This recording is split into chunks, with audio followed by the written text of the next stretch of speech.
want to introduce Mr. Weber? No, that's fine. Okay. We all know who he is. Yes. Yep. Ladies and gentlemen, it's a tradition of the St. Louis County Board to stand and observe a moment of silence in honor of those that protect and serve this great nation, both here and abroad, and those innocent victims of violence and war throughout the world. We will follow that with the Pledge of Allegiance.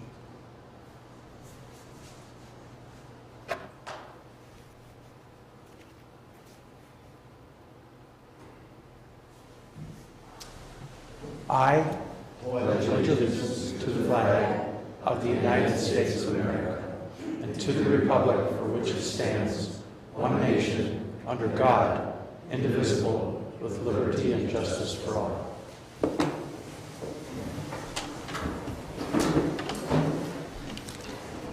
Good morning and welcome. Commissioner Yugovich, before I even go to roll call, next time you get close to Virginia, I want you to pick up a flag that's flown over Washington so that you can bring down here to give to the fine folks in Alborn. I have them, okay? I always keep a supply in my office, and I want a much. We got some real nice ones, so we're going to get you one, okay? With that, I'll turn to the clerk to please take the roll. Commissioner Jewell. Here. Commissioner Boyle. Here. Commissioner Olson. Commissioner Rukavina. Here. Commissioner Stauber. Here. Commissioner Yugovich. Present. And Chair Commissioner Nelson. Here. All right. The first order of business today, I'm going to turn to our land commissioner for a customer service star award. Land Commissioner Weber.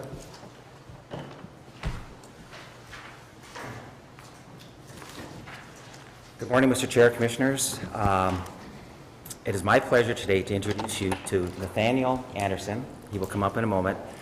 Nate is a Forester 1 from our Pike Lake office.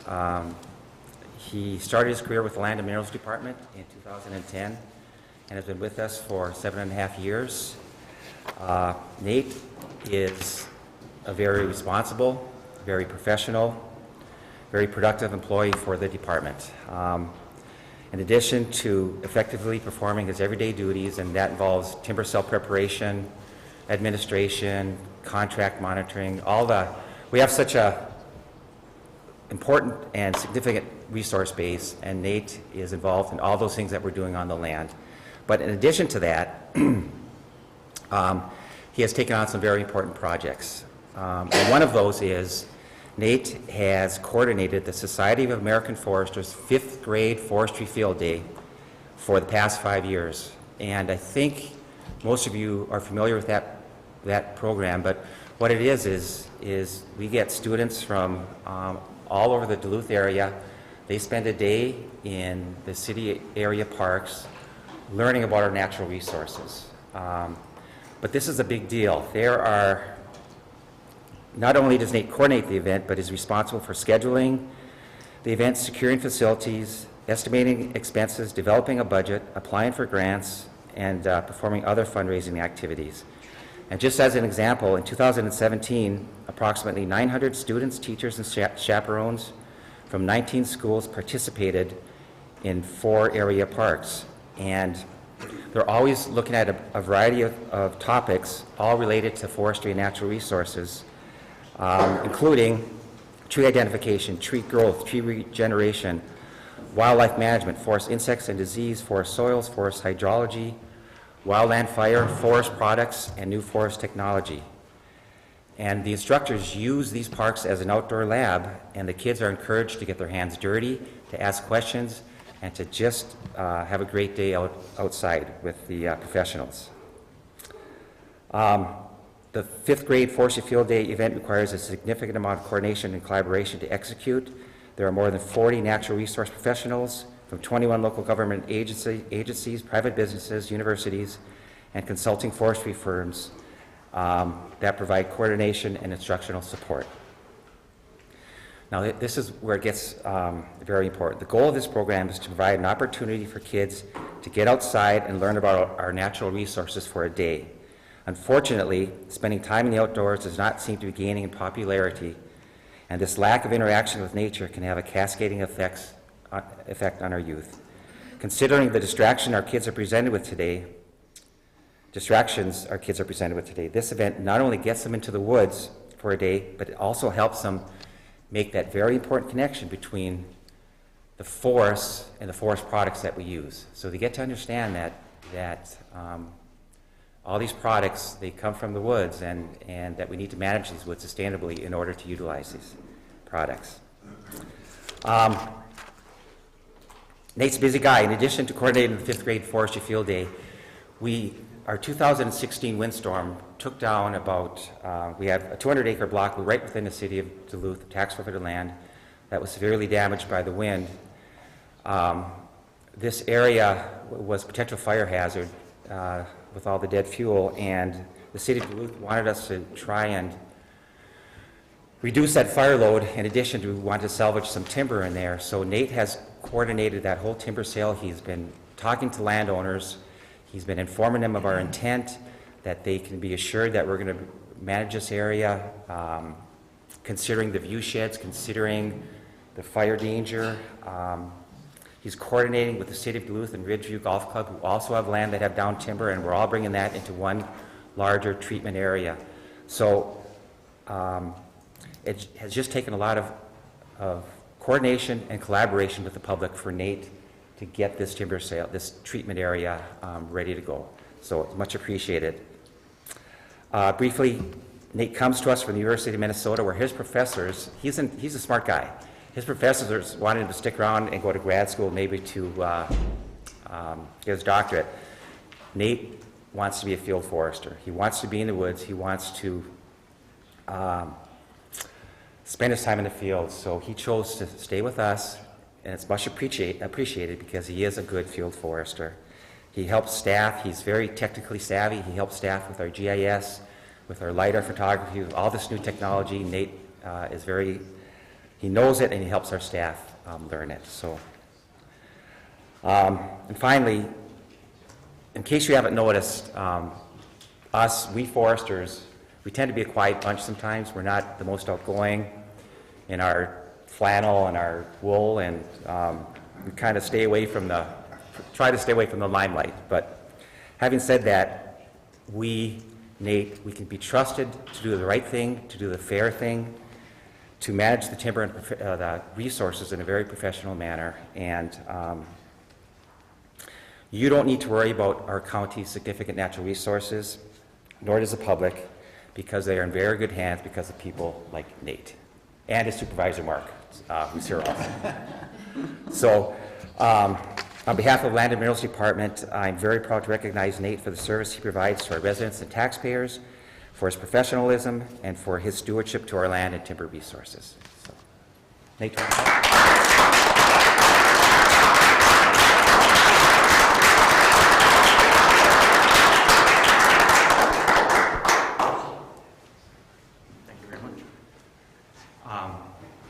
Would you care to say a few words before we recognize you? Just that this is a great honor. You know, there's a lot of folks in the county that are doing a lot of hard work, and it's nice to know that their hard work is being recognized. So thank you very much. In honor of today, I put on my land department green.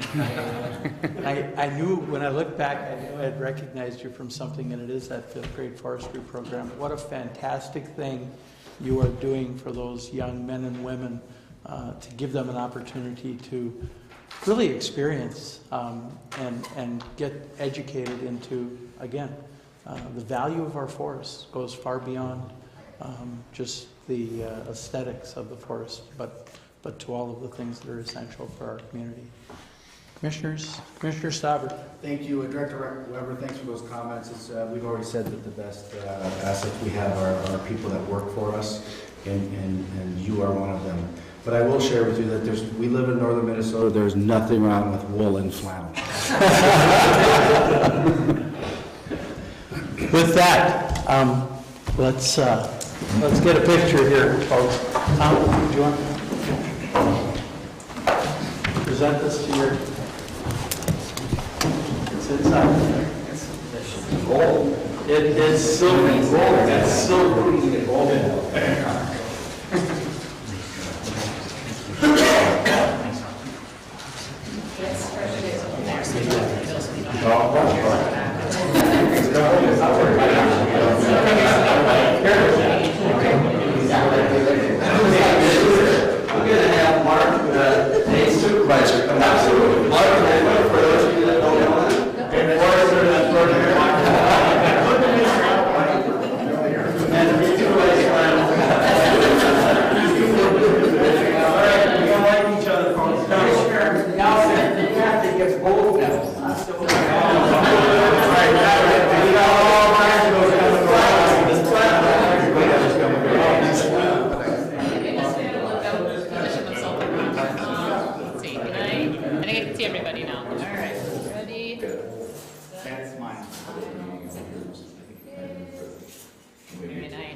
seems to think that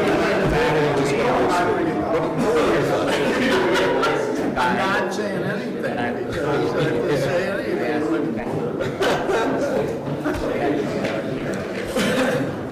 Technical degree. Okay. Once again, Commissioners, recognizing Nate and all that work from our land department.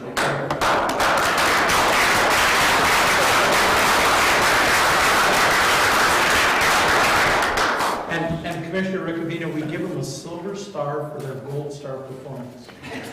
Well, I wanted to see him bite into it like Schuster. You know what, there's plenty of gold coming this way, so silver here isn't too bad. We started this program again this year for members of the audience. 6 years ago when I chaired it, we did a similar program. And as I walked around to some of the cubicles in the county, those customer service stars were still hanging in their offices. And they realized that that was something pretty special to get in front of the county boards.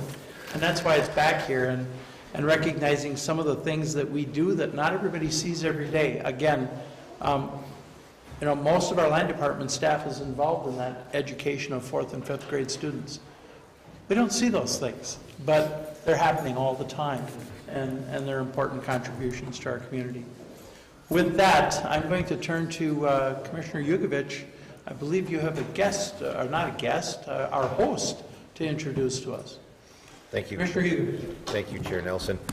First off, I'd like to welcome everyone back to the 7th District.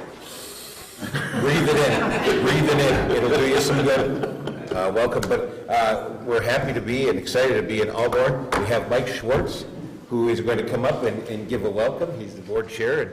And Mike, come on down. And if you have an opportunity, if you'd like to recognize any board members that may be here, or anyone else for that matter, I know you've got a beautiful new fire hall, and at some point we are going to get over next door and take a look at it, and we're excited to see what you've accomplished with your beautiful, and I have seen it, it's a beautiful fire hall. That's good that you have. Yes, like you were saying, I'm Mike Schwartz. I'm the acting chair of Alborn Township Board of Supervisors. We also have Mr. Dale Larson, Supervisor, Alborn Township, Mrs. Greta Clausen, Supervisor, Alborn Township. Our clerk is Amanda Ellison, Deputy Clerk Rhonda Bernard. Our town treasurer is Christine Wolven. And Mrs. Clausen, Mrs. Wolven, they did the coffee. They got up early and came down and put the coffee together. So we thank them. And hopefully sometime today we can get a tour for you. We're hoping a little bit later in the day that we could have a member of our fire department show up to answer some questions relating more to the fire department aspect of it. But if that doesn't happen, I'm sure one or all the supervisors could provide that tour for you and answer some questions. And on behalf of the town board and the community of Alborn, we'd like to welcome you to our community center for your board meeting. Thank you very much. It's as Commissioner Yugovich said, breathe in the air. This used to be in my district, and you kind of know when you come up 47, it's going to get prettier and nicer up here in Alborn. So. Sure. You only had to come across the line just a little ways, huh? Just a little ways. Yes. Just a little ways. Okay. Thank you so much for hosting the meeting. All right. And just one more thing is, I'd like to personally thank, Mike here for bringing the meeting to our community. I think it's a very good thing that the community can be involved in. Very good. Thank you very much. We like being here. You have a beautiful building, and it's always nice to touch base with constituents, and we appreciate you having us. Thank you. With that, we always have a good attendance whenever we're out county, in greater St. Louis County. At this time, citizens will be allowed to address the board on items not on the agenda. For items that are on the agenda, we will provide you with an opportunity to comment at that point that a motion is on the floor. Is there anyone here today who cares to address the board on items not on the agenda? Please come forward if you would. State your name and address for the record. I know you were just introduced to us, but I have to do it this way. I'm Dale Larson, 6212 Stenstrom Road, Alborn. Had a couple of things to talk about. One is, I heard some mention that sometime about the county thinking about not plowing township roads. Snow plowing. Now, they do a very good job plowing our roads, and they do a very good job plowing the county roads in our rural areas. I mean, they're very good at it. And it would be a real hardship for townships like Alborn if they did it. Now, you raised, I think, a little over $100 for 2018 per mile for us, and that's fine. That's just, that has to be. But we got a letter last fall about how we needed to have our roads, the brush cut off the roads and the turnarounds done. And I know at least our township, and I think other ones, we worked hard to get the roads widened and the turnarounds done so you could get the bigger trucks. So we did try to do that. But I don't think that all of this, and I know maybe it costs the county more than what we pay, maybe, but the roads are right along your route anyway. Most township roads are hooked onto a county road, so you just go into the town road and you just come out and you're right there. So I don't think it takes a lot of time. But there is a partnership between rural townships and the county. And one of them, when you take the tour, you're going to find out that you'll see sitting in there's a brand new Suburban that was paid for by tax money from Alborn and New Independence. And one of the main purposes was for first responders to be able to go to accidents on roads. And most of the roads would be like county roads or state roads, and so that they would have a place, if someone needed a warm place in a cold day to stay till the ambulance came, or a cool place on a warm day. So instead of just having a truck with the medicine and stuff, like you go to someone's house and then call an ambulance or whatever that are local, they wanted to do that. So that's something that we pay for to help really all the residents in the county who drive through on county roads or the state roads. And then also, we were up there with Commissioner Nelson, we were talking about a machine that we bought again with taxpayers' money to go out on snowmobile trails to pick up people, hit trees and do things like that. Well, those aren't township residents that are doing it. It's an expanded thing that townships have done and paid for. And so to help with the network of 911. And so I'm saying that it isn't just a one-sided thing when if it's maybe on some years it might cost you a little bit more to plow our roads, but we also pay for other things that help county citizens and other people in the area. So it isn't just one way. So please think about that when you're talking about the roads. The other thing is, we just got there's been talk for a number of years about someone wanting to put a bunch of elk around, a herd of elk running around here someplace, and now the surveys came out to people, so you might hear about that pretty soon from people in our area. And so one of them is from, one of the areas was like from Floodwood this way, and I think it went down like to Arrowhead Township, and I think that might be all of your area, Mike, I think. Well, and then it comes up pretty close to Alborn. And then I think there's another one, maybe on this side of Two Harbors someplace they're talking about, and then of course there's one I think down more in Carleton County. But if they put 100 or 150 elk running around here, it's going to affect people. I mean, there's farms and there's fences, and then there's one elk farmer in Alborn, who is me. I have a few left. If they're wild elk, I'm not going to have my elk. So maybe as I go through that process, you guys might want to be checking on what they do as far as your constituents and whatever area they put it, because it's going to affect people. And at least, if they're going to do it, maybe you could have your county attorneys or whatever try to negotiate with whoever's putting it in and put an escrow amount of money to pay for damages that they do. I mean, I don't know, even if they put elk in here, which aren't really indigenous. I don't think Colorado elk are indigenous to this area. If someone's car hits one, can they sue the people who put them in? But somehow they should have to put up some money if they work with you. So as there is damages, and someone knows that they can get paid for it, but really they shouldn't put the elk in here at all. But anyway, you might hear from that because everybody's getting surveys who has land. And we didn't get that before. There was talk about it before, and but anyway, you might hear about that. And I think it's a concern for voters. Anyway, that's my two. I won't complain about four-wheelers today. Anyway, that's all I have. Thank you. Good, thank you.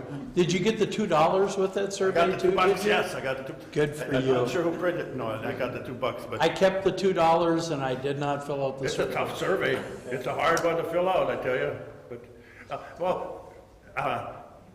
Fail Township would be a good place. They could stay in the lake there and they could eat your hay bales. Thank you very much.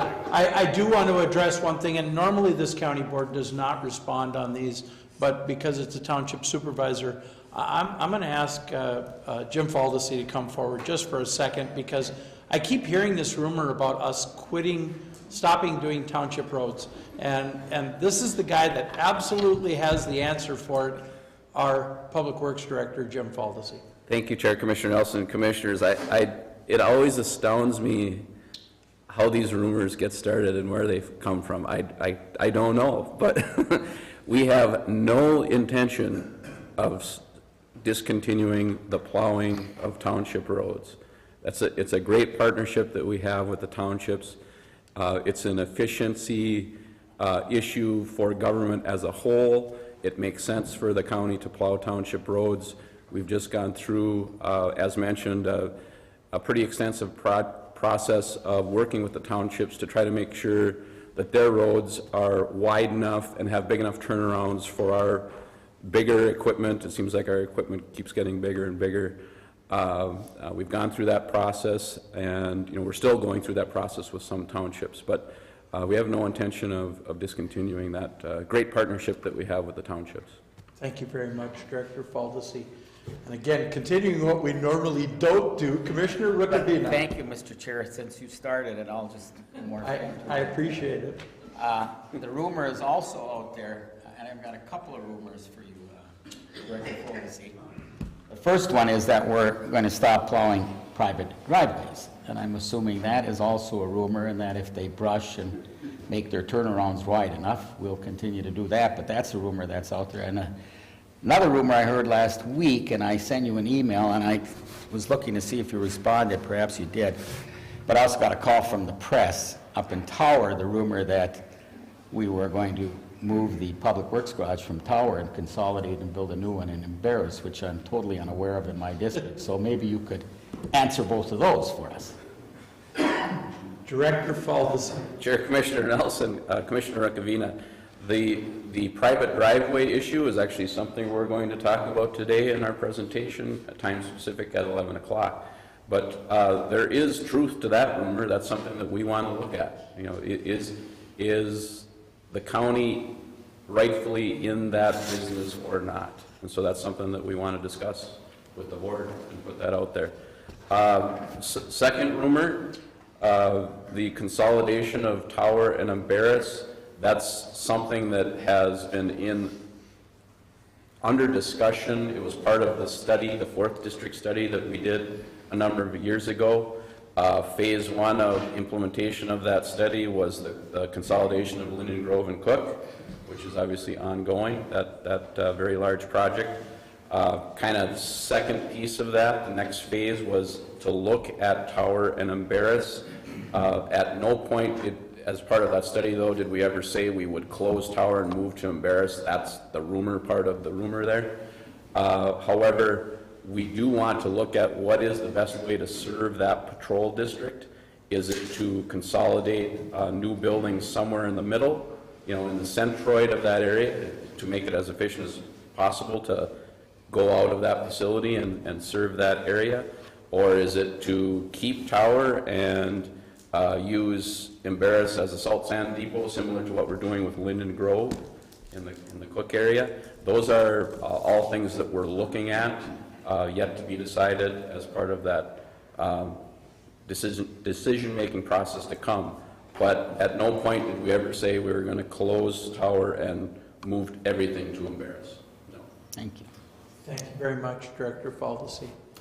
Your discussion led into quite a piece. It's a prelude to what we're talking about a little later on. Administrator Gray, and then I'm going to turn back for additional comments from the public. I just wanted to comment on Supervisor Larson's reference to first responder equipment and staff and outreach that they do. And thank you for that reminder how much we rely, speaking of partnerships, on a broad first responder community. And I know there was an incident just the other day, unfortunately, in the area here that I believe we were part of Alborn, part of the response team. But thanks to that reminder and for the investment that you're making in our public safety. That's really critical partnership, so thank you. Very good. Are there other citizens who wish to address the board at this point on items not on the agenda?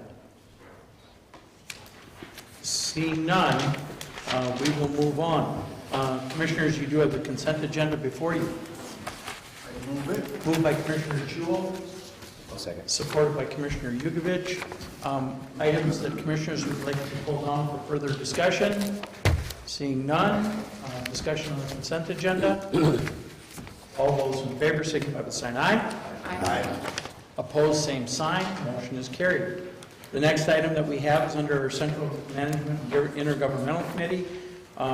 This is a commit of previously adopted 2018 county legislative priorities and the integrity of one county. Commissioner Jewell, would you care to move that? Moved by Commissioner Jewell. Is there support? Supported by Commissioner Boyle. Administrator Gray. Thank you, Chair Nelson and Commissioners. We had quite an extensive discussion on this resolution in our committee of the whole. To recap, the resolution affirms our commitment to our legislative priorities as adopted for the 28th legislative session. And as an aside, I appreciate the Commissioners' involvement in the next couple of days. A lot of activity going down at the legislature, and I know a number of you are attending and reaching out to help advance our legislative priorities. Thank you for that extra commitment.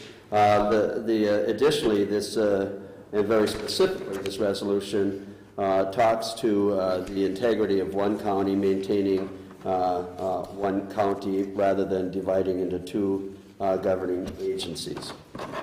Thank you, Administrator Gray. Discussion. Commissioner Ricavina.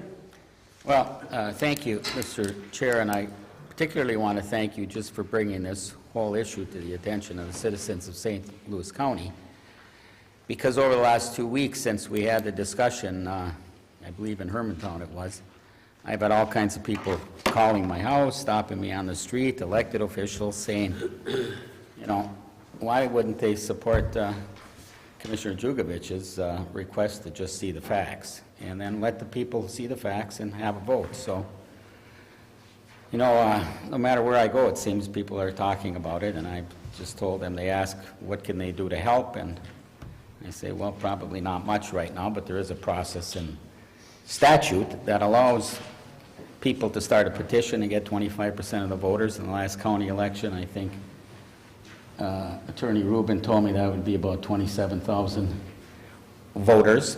So maybe that'll happen someday, but, you know, I just again want to emphasize, just why not put the facts together, show the people the facts, let them see the facts, and then potentially decide whether or not they want to move forward. So I just want to thank you again for bringing the whole issue to the attention of the people of the county.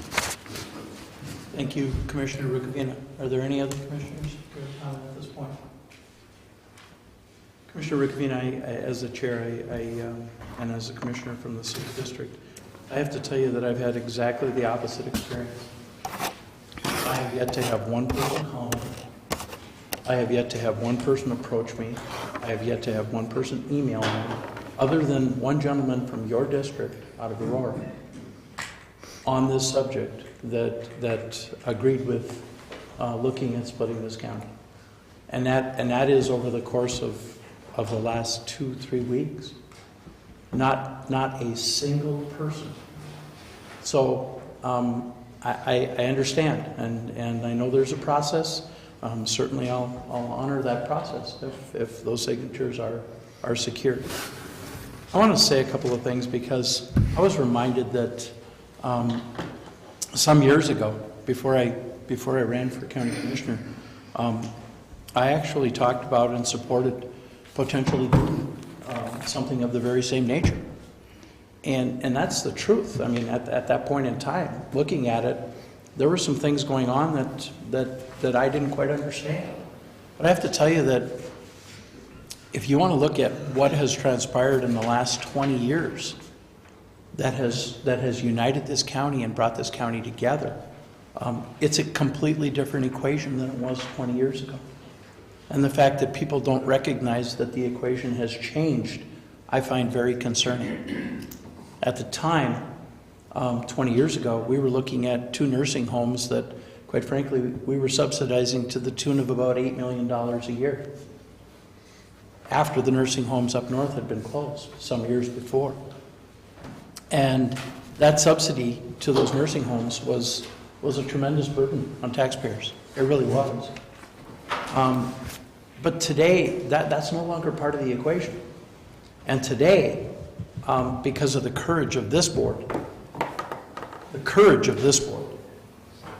many members of this board, I should say, we have a sales tax that, quite frankly, Duluth pays $5.6 million every year into the sales tax pool.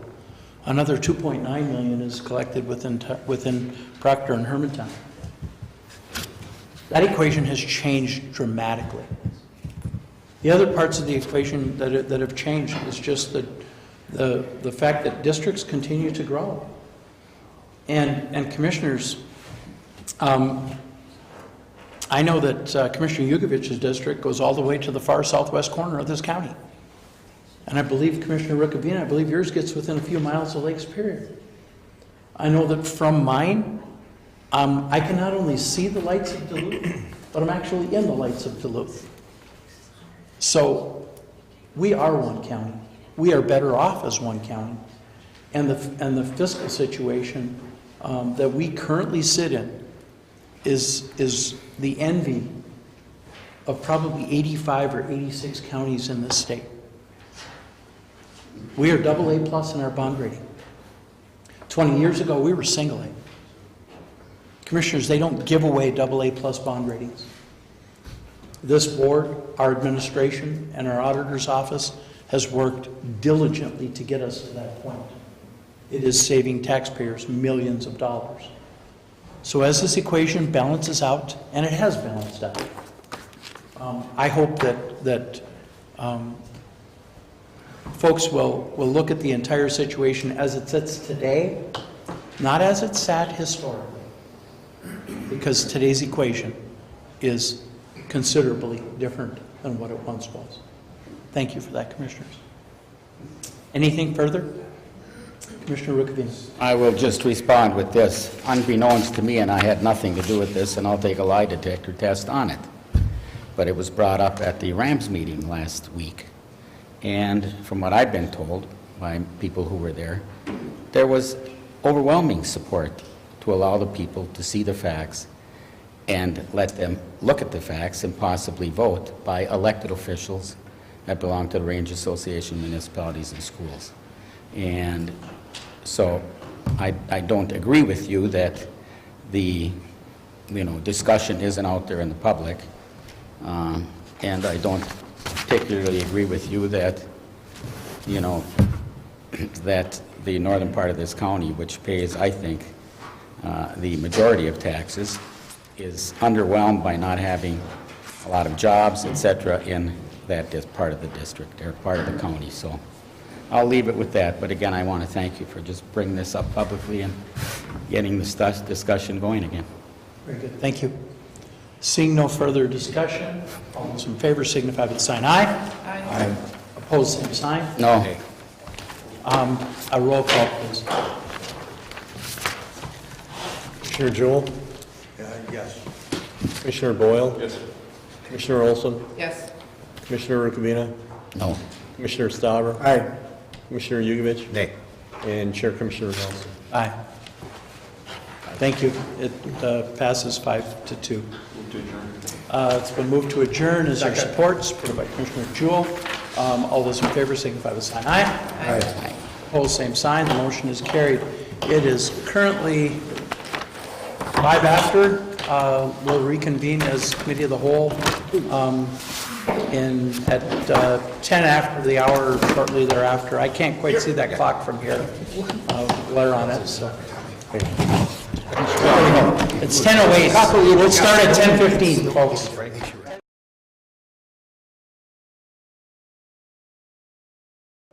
And I will turn to Clerk Chapman to please take the roll. Commissioner Jewell? Here. Commissioner Olson? Here. Commissioner Rukavina? Here. Commissioner Stauber? Here. Commissioner Yugovich? Present. And Chair Commissioner Nelson. Here. Commissioners, you have the consent agenda before you. Moved by Commissioner Jewell, supported by Commissioner Boyle. Commissioners, are there any items you care to put down for further consideration? Commissioner Rukavina. Mr. Chair, they're all related, so I'd like to bring down number 4, 5, and 6 under Public Works. And they're kind of tied together. Very good. With that, are there any other items that commissioners would care to bring down for further discussion? I do want to do a disclosure on item number 1 that's under Committee of the Whole. And I've done this before for the board, but I like to do it when these grants come forward. Range Transitional Housing is one of the benefactors of that ending long-term homelessness grant. I also serve on that board and have for about 14, 15 years on the Range Transitional Housing Board. Currently, with the election of our chair as the judge in Virginia, I am now the chair of the Range Transitional Housing, but I have no financial benefit whatsoever, but I do want my fellow commissioners to know that that is an area that I am involved in. It is not county related. So if there's anybody who has any issues with that, I would certainly recluse myself from any votes regarding that grant. And seeing no hands on that, we will move on. All those in favor of the consent agenda, minus 4, 5, and 6, please signify by the sign aye. Aye. Opposed, same sign. The motion is carried. We will move on. We have the next item is under Central Management and Intergovernmental Committee. Commissioner Jewell. It is on the public hearing. It is setting up a public hearing to consider proposed amendments to St. Louis County Ordinance 60 subdivision regulations on Tuesday, March 27th at 9:45 in the St. Louis County Courthouse. And I would move it. Support. Second. Moved and is there any discussion? Seeing none, all those in favor? Aye. Those opposed, motion carries. Back to you. Thank you, Commissioner Jewell, Central Management and Intergovernmental. We do have a number of other items, and we do have, again, a time specific at 11 o'clock or thereabouts. But we're going to continue on with our agenda. Commissioner Yugovich, I believe now you have 5 items under the Public Works and Transportation Committee. But if I may, to help our land commissioners perhaps move on a little bit quicker, I'm going to turn to our Finance and Budget Committee to do the one item on apportionment first, and then we'll come back to you for that full agenda, okay? So, Commissioner Stauber, if you would care to go to the 2017 Land and Minerals Department proceeds apportionment. Thank you, Chair Nelson. I have one item under the Finance and Budget. It's the 2017 Land and Minerals Department proceeds apportionment, and it's board letter 18-104, and I will move it. Second. And Commissioner Jewell seconds it. I turn to Administrator Gray to frame it, please. Thank you, Chair Stauber and Commissioners. The action before the board is to apportion the 2017 net proceeds from Land and Minerals Department revenues and activities. As this board is aware, we're discussing this at this time because unique to Land and Minerals and the Tax Forfeited Trust Fund, we keep the books open historically through February, the end of February, which is kind of consistent with the heart of our logging season. And as you are also aware, proceeds from logging activities and timber sales is a significant portion of the tax forfeit revenues. What we have in front of you currently is a shell, if you will, of a resolution that describes two things. One, the preliminary forecast of our net revenues, net proceeds, and two, describes exactly by statute where these proceeds can be apportioned. And it's very unique because as we talk about apportionment, there are apportionments that precede the 40-40-20 that goes to the schools, county, and townships and cities. The preliminary forecast, and I believe this is a conservative number in talks with both Commissioners Rukavina and Chair Stauber. We thought it best to throw out a preliminary number of 1.1 million of net proceeds. In further dialogue with Land Commissioner Weber and Chair Stauber, we expect this number to be higher as we close the books. But as we're in call, we'll go with the preliminary number. It will help us to talk through the impacts financially. I would note that Land Commissioner Weber is here, and he's going to talk a little bit about our activities this year. Our revenues are up very modestly from the prior year.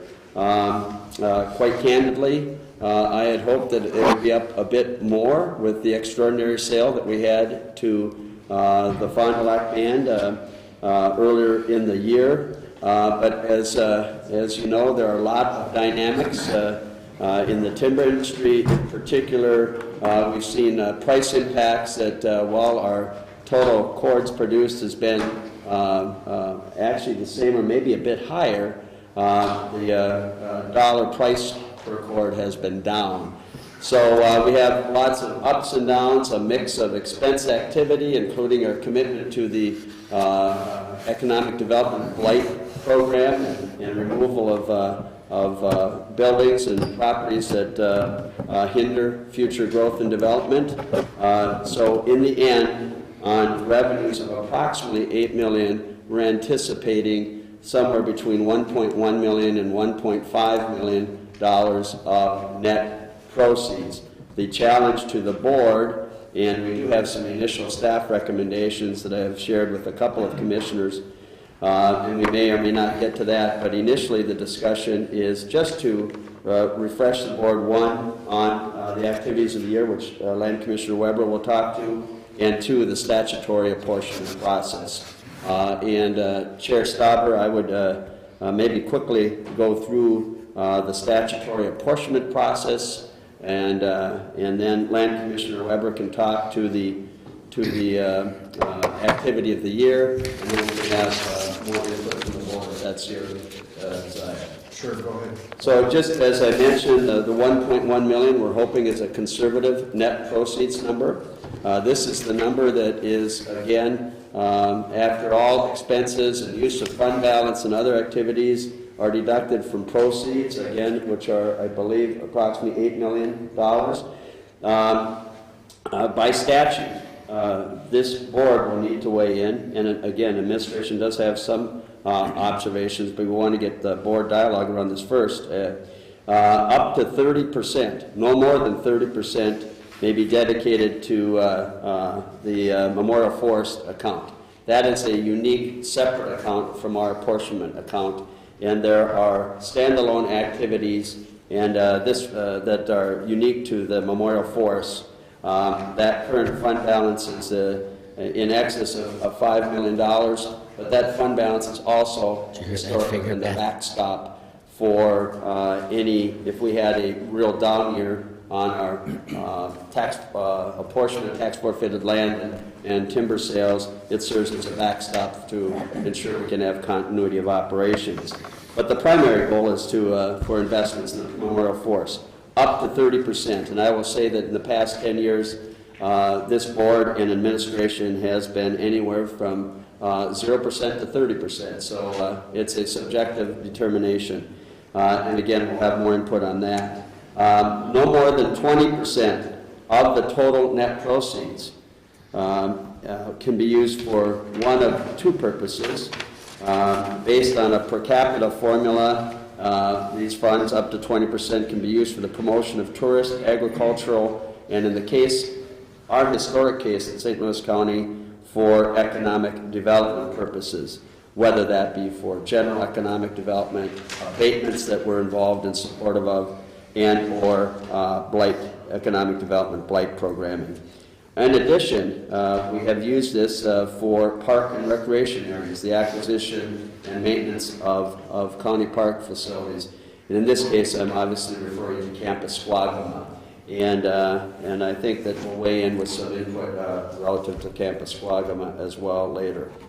After the 30, up to 30% and up to 20%, so again up to 50%, after that, the balances are portioned 40% to school districts, 20% to towns or cities, and 40% to the county. The apportionment for the schools and the towns or cities is based on where the land sales transpired and or where the timber harvest actually took place, or for some incidental or more modest revenue streams such as gravel and other types of revenues, leases of our lands, etc.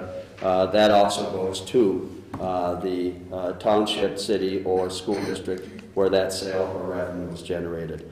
So at the high level, and we'll have, with your permission, Land Commissioner Weber, do a quick overview of the activities for the year. These are the statutory process and opportunities for us to direct these net proceeds. Thank you, Administrator Gray. Commissioners, any questions before I bring Director Weber up? Okay. Director Weber, would you come up, please?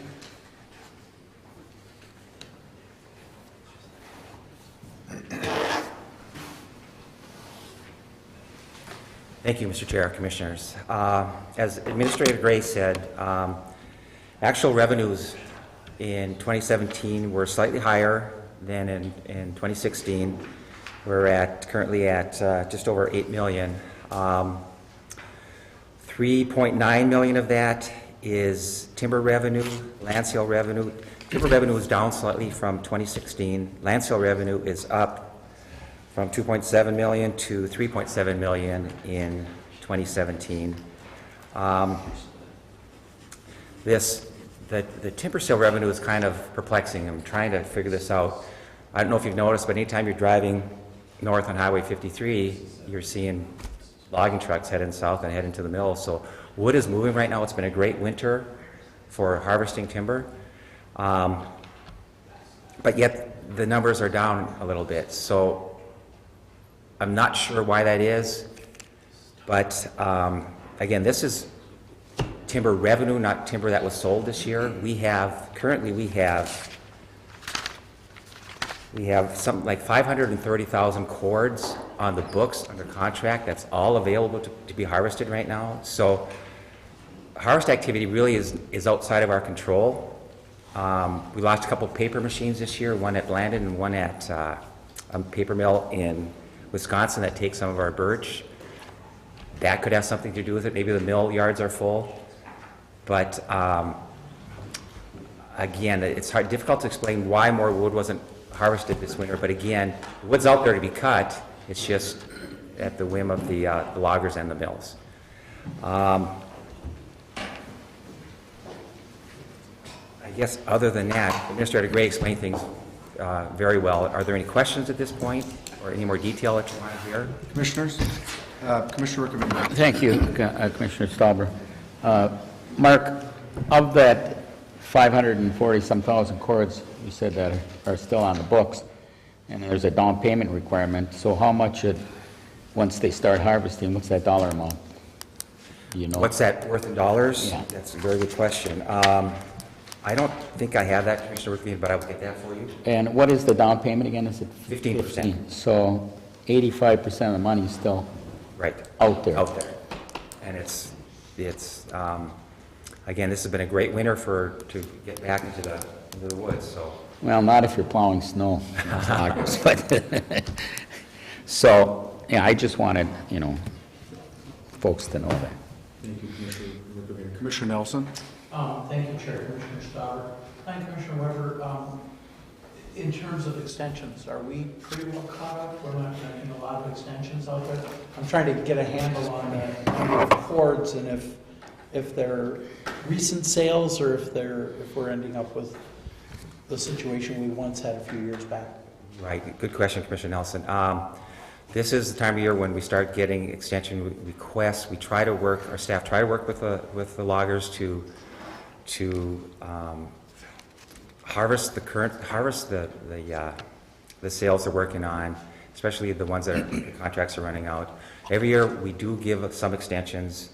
Usually it's because due to weather conditions, but this year it's been a great winter for harvesting. So there will be some extensions. We tend to try to be flexible and work with the loggers on them, but I don't think we're going to see as many extensions as other years.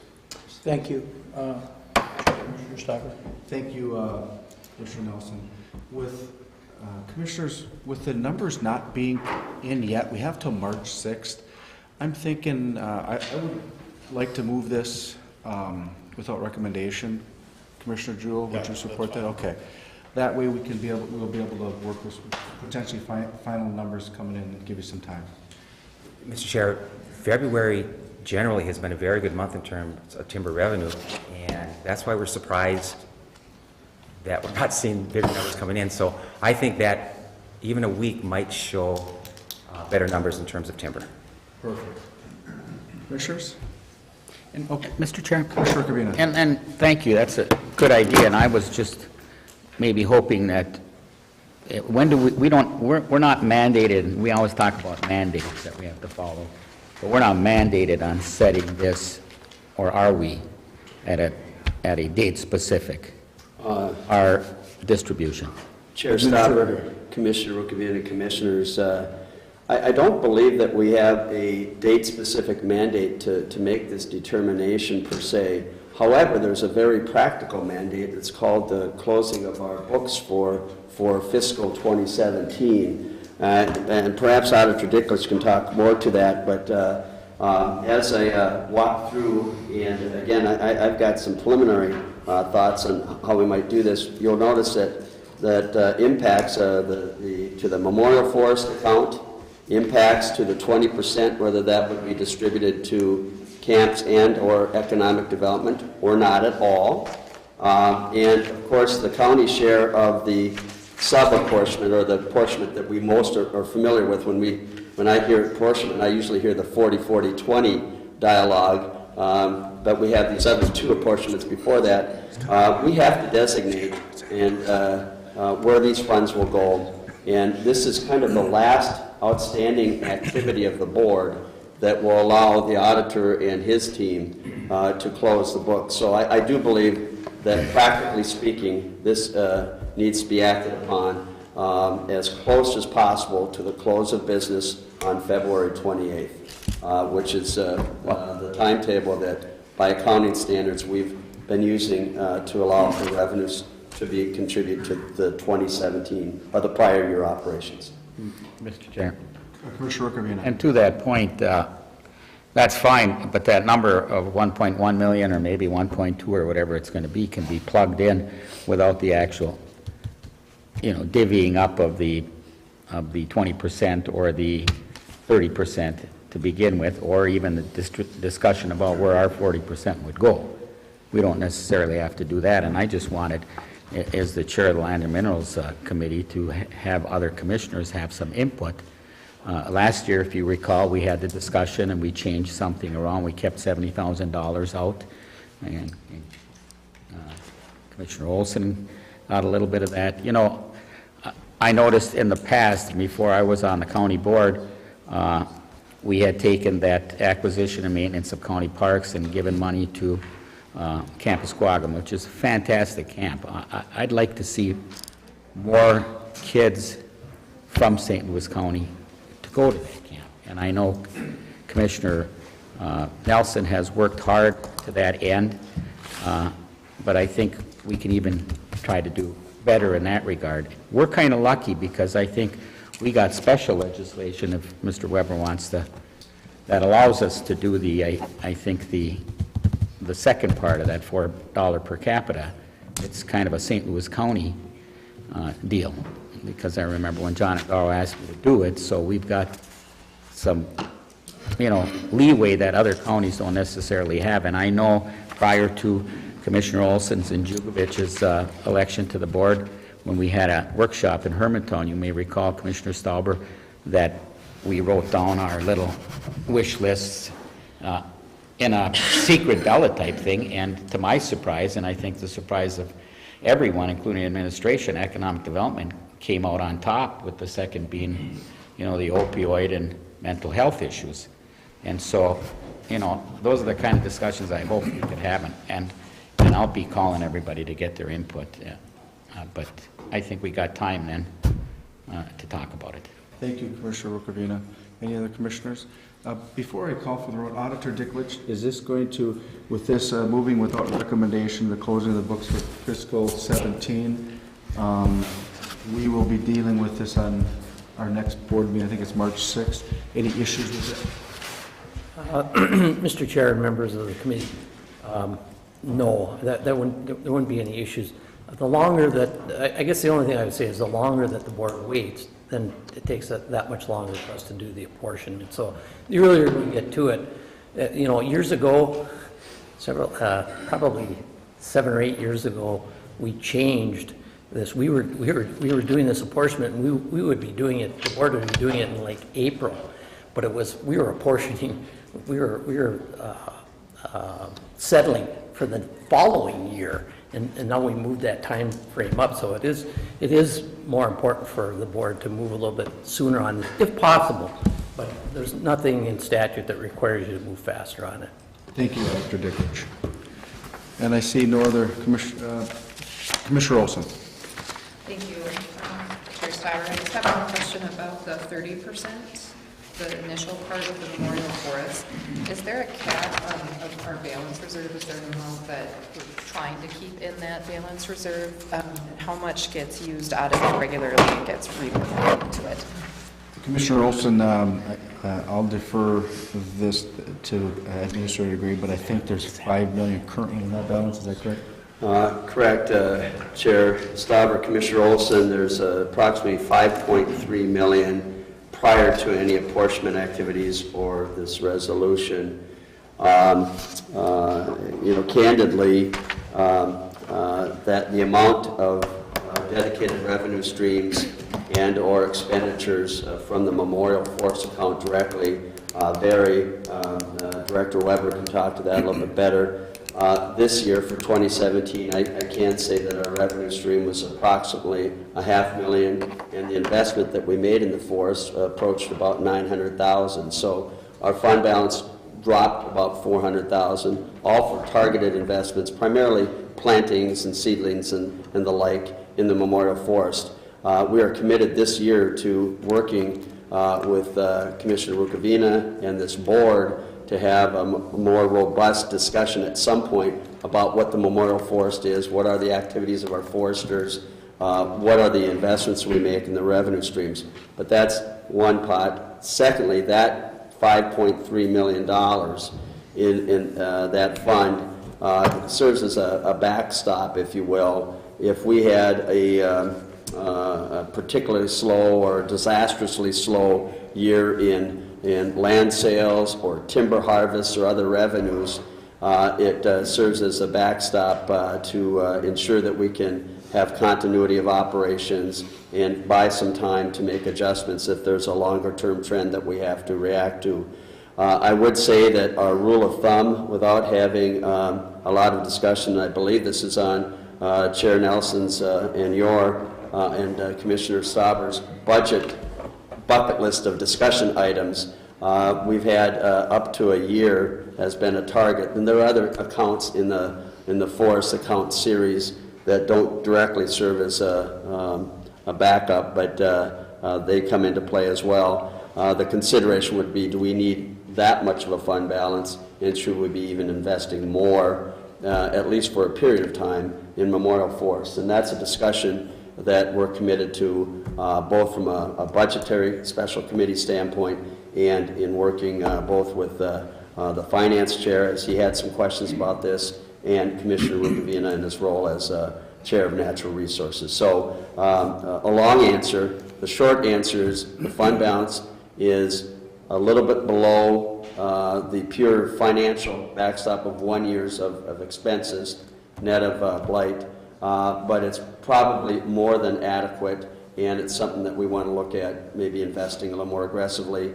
I don't know what the number is, but I suspect it's not as high as 5.3 million, but probably not much lower than 3 to 4 million. So we'll have that dialogue. Excellent question, and I look forward to bringing some of that information to you on the special committee. I see no other comments. Commissioner Covina. Just a question and clarification on the abatement issue. We've been using some of this money to cover our abatements that we've granted, like in Hermantown or in Hibbing or wherever, because I wasn't aware of that, and I thought that when we gave an abatement, we realized that we were giving up our county taxes, as the city of Hibbing did, I think, recently, and they're agreeing with us on the L&M radiator project. But that our argument to the public was, we've got a new building on the tax rolls, you know, the school's getting its little bit of money, and our abatement isn't what the actual county payment is to us, so we're always gaining. But now, from what I'm understanding you referencing, you're saying, then do we pull the money out of this fund to make up the abatement for Hermantown or Mills Fleet Farm and L&M Radiator? Administrator Gray. Thank you, Chair Stauber. We have, the administration has consistently recommended that a portion of our per capita, the up to 20%, be dedicated to economic development in some form or fashion. In recent years, we've been more aggressive in working with economic development on the abatement side. I think Auditor Dicklich can talk to the challenge of trying to take the taxes out, put them in, and adjust 100,000 tax statements incrementally. So what we have done is we do have an abatement, economic development abatement reserve account that has approximately $1 million in it. In working with Auditor Dicklich and his team and with Director Hayden, we currently have half a dozen abatements that are approved and in place. And over the next 3 to 10 years, we are committed to supporting $1.6 million of abatements. And I'm looking to Deputy Administrator Fritzinger and make sure I've got the right numbers here, but I think it's in that ballpark. We are more active in abatements than we historically have been. A great example is L&M Radiator. When Commissioner Jugovich approached us and Director Hayden with that, they've got a great news story, but that incremental financing of, I believe, $350,000, is that correct, Commissioner Jugovich? $350,000 was a big deal for them as kind of a complementary role. We recently invested in the Marketplace District with the City of Hermantown. We've got a 10-year agreement with Joy Global that has, I think, Commissioner Nelson, probably 5 or 6 years yet to go. About 5 years. Okay, so the time frames, the amounts vary, but we are committed to having enough balance to ensure that we can have 3 to 5 years of cash flow to support the abatement process. And we use that fund. And currently, in my recommendation personally, and if we have a chance to talk about that prior to March 6th, would be that some portion of this 20% go to add to the abatement account. In the next couple of years, we'll be averaging almost $250,000 between these 5 or 6 accounts. And I know that there are other parties that are approaching cities, and they're approaching us with ideas that, quite frankly, might make sense for this board and this county to invest in. So I want to maintain enough of a balance. And our goal with working with the auditor and with Economic Development Director Hayden is to ensure that we can support these critical investments for our local cities and townships that are trying to retain and expand current businesses. So it's a great program. This board has been very discreet and I think pragmatic about it. But right now we have $1.6 million of commitments, a couple of active discussions underway that will be brought to the board at the appropriate time, and currently about $1 million in reserves to support that. Thank you, Administrator Gray. Commissioner Boyles. Just more of a comment, Administrator Gray, but off of that tax abatement, you know, I think you've done a good job with partnering with our cities across the Northland on going this route rather than TIF, which is so very important. So I think that's needs to be said again. Thank you, Mr. Chair. Thank you, Commissioner. I would totally agree. I think philosophically, I agree with the board's position and direction that we should be specific and targeted, and the time frame is perhaps the most impactful. Our abatements have ranged between 3 to sometimes 10 years, but 7 years on average, which is a lot different than a typical tax increment financing project, where very different model. We have less involvement other than the tax statement preparation, but tax increment financing is solely the local community's discretion. They might or might not ask for our support. And secondly, it's generally 25, 26 years before that increment or that new tax base is actually benefiting all taxpayers. I say that somewhat tongue-in-cheek because the TIF investments that communities are making are bringing on employers and making critical investments. So I don't want to downplay, but the abatement approach has been we can be more specific, more proactively engaged, and that's the role that Director Hayden has been charged with. And to Commissioner Rukavina's point about our strategic plan, this board has really supported her and administration in that role as our point person for the economic development focus that came out of that strategic planning session. Thank you very much. I do want to, Commissioner Rukavina. Thank you, Commissioner Stolberg and Commissioner Boyle. You know, there's a difference between tax increment financing and tax abatements, and that you have to go to the legislature to get permission for a tax increment financing district or to extend one once it runs out, which Duluth has done quite a few times in the past, and then there's that but-for test at the legislature for a TIF district. The abatement issue is an issue that we decide on here at the county board, and we agree to it voluntarily. And, geez, I hate to admit this publicly, but am I the only dummy on the board that didn't know that we were using part of this fund to cover our abatements? I thought we were just agreeing to have an abatement and realizing that we got a brand-new building in Hermantown, we're getting an expansion on a building in Hibbing, and they're going to pay more taxes in the future, and once the abatement runs out, we're going to have 100% of the taxes being paid. But even as the abatement is being instituted over the whatever year period it is, usually 10, 6, I don't know, 10 years, that we were still gaining.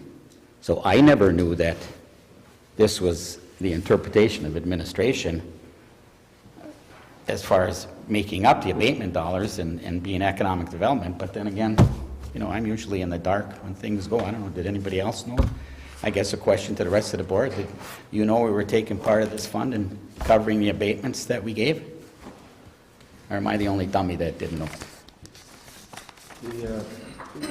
Commissioner Nelson, I will turn to you, but I want to, since we're talking about the tax abatements, I want to clear something up.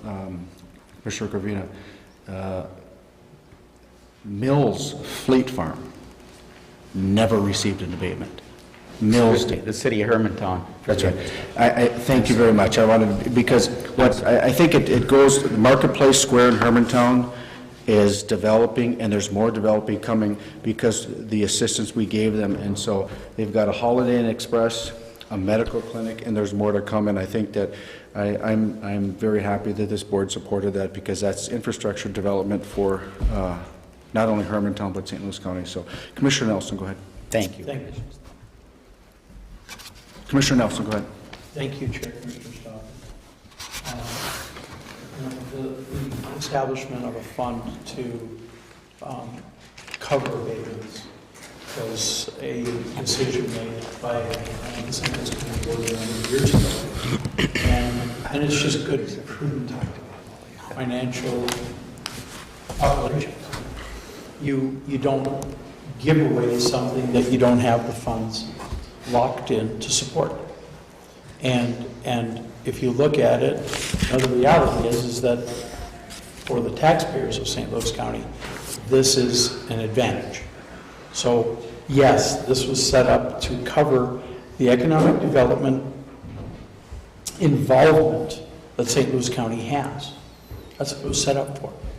Now, we have used it in other areas prior to that, but this very specifically was set up to support abatements that St. Louis County, the St. Louis County Board would be asked to act upon. And, you know, if we're going to talk about TIFs, I mean, that's the dirty little secret, folks, okay? TIFs, we're stealing from our kids and our grandkids to pay for what we're doing today. And the abatement policy, when St. Louis County put it into effect, really started talking about it 13, 14 years ago and established this fund, in following actions. We've pretty much changed that TIF environment in St. Louis County. What we have is we have cities understanding that the county really isn't going to be supportive of TIF most of the time, and that abatement is a tool that we are preparing for constantly, and as those requests come in, i.e. L&M Radiator, it makes it a lot more palatable to talk about when you know that you have established a fund that is going to be able to backfill that hole. And that is essentially what it is a hole. We're capturing the development, obviously. But backfilling that, when we established that fund, in statute, when we established that fund, that was the reason for it. It was to backfill that and not have abatement create a hole. Now, I will tell you that abatements that we've been doing, like some of the ones on the range, Joy Global, even while we're abating, Joy Global is still paying about $80,000 a year in property taxes. L&M Radiator is going to be paying a considerable amount of property taxes, even as we're abating some of those new pieces. So the corporate or commercial world in St. Louis County, their fair share is being paid and it's being maintained. So that's the reason the fund was set up. And Commissioner Rukavina, if this was not something that was brought to your attention, then I'm going to apologize for that, because that was certainly not the intent. It's always been laid out there that this is what we have and how we have it done. I understand, because there's a lot of nuances to what we're doing. It's one of the reasons why this year I asked to set up a budgeting committee. And I think that the idea behind that is to make certain that we're doing a better job of disseminating all of that information. And hopefully that, as we have that committee in place, hopefully that is what's going to occur as we go forward. I would remind everyone, you've got a week to get to administration, to our land department, to get some flesh on these bones here, so that we're ready to act on this at our next board meeting. I would like to see us act on it and move it along. So hopefully we're all prepared for that discussion at our next board meeting. Thank you, Mr. Chair. Thank you, Commissioner Nelson, for that perspective. Commissioner Rukavina? Mr. Chair, thank you, Commissioner Stauber, for correcting me, because you are right and I was wrong. I didn't. It was to the city of Hermantown for the infrastructure at Mills Fleet Farm. However, I do have to say this, I've been through 2 abatement discussions since I've been on the board. Now I'm starting my 4th year, and I've been through 3 discussions on the distribution of this fund we're discussing currently. Never once in the discussion of Hermantown's abatement or in the discussion of L&M Radiator did it come up that we were going to be making up the abatement. And number 2, never in the discussion of these dollars under the $4 per capita for economic development Act did it come up, at least to my memory, that we ever had this make-up abatement fund. So, like I said, maybe I'm just the dumbest person on the board to not have grasped this, but I don't think we've ever discussed it publicly since I've been on the board for 3 years now. Thank you, And now I found a new pot of money. Thank you, Administrator Gray. Administrator Gray, do you have any closing comments before I ask for a vote? Thank you, Chair Stauber. No, other than to say that with respect to this board's financial management philosophy and to Auditor Dicklich's philosophy, it is nice to be able to say that we have the money in hand to honor the commitments that we've made. And I think that that's been a consistent theme financially under the leadership of Auditor Dicklich. All the nuances or technical accounting of how we do things, or when it gets into individual tax impacts, are sometimes things that really go through Auditor Dicklich's shop or the financial or treasury or tax side. And maybe there's a better dialogue we could have about this, but I just want to, ensure the board that we are making sure that we are proactively managing our ability to meet these obligations on the economic development front. 2, we have historically used this and other counts to feed this reserve to ensure that we have sufficient resources to honor our abatement agreements. And 3, this year, to the extent administration weighs in this, I've shared this with Commissioner Rukavina and with Chair Stauber. I think that some money should go to the Memorial Forest. I think we should support some initial investments that came up very late as needs for Camp Esquagama. That camp has grown from a low spot recently of 250 or so kids to over 500 kids who attended last year. And for them to honor, to Commissioner Rukavina's point, getting as many kids there as we can, St. Louis County kids, other kids, kids who don't have the resources to pay for the camp, that's where our operating subsidy dollars are going. It's a large camp. We've made a significant investment to update the capital needs of this. They have a few items that I think are worthwhile. I would be lobbying to put some portion of the money towards Camp Esquagama capital building and facility needs.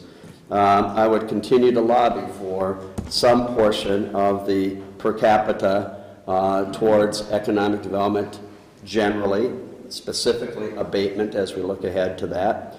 And I think that based on Director Falvey's presentation last week at the workshop, and given that we're investing upwards of $45+ million in 2 facilities in both Cook and Virginia, and the laundry list of properties that we have, I'll be making a pitch from an administration perspective to dedicate some of our share of the 40% towards capital. But I think it's great that if the commissioners will reach out to administration or to Commissioner Rukavina and or Chair Stauber, I think we're all open to that input. And I appreciate the nudge to talk about the potential uses of these funds and the indulgence of this board to not have firm numbers, which is typically the case. We're hopeful to get a few more dollars coming in over the next couple of days. I have asked Land Commissioner Weber for his deferred comp account if we don't hit certain targets.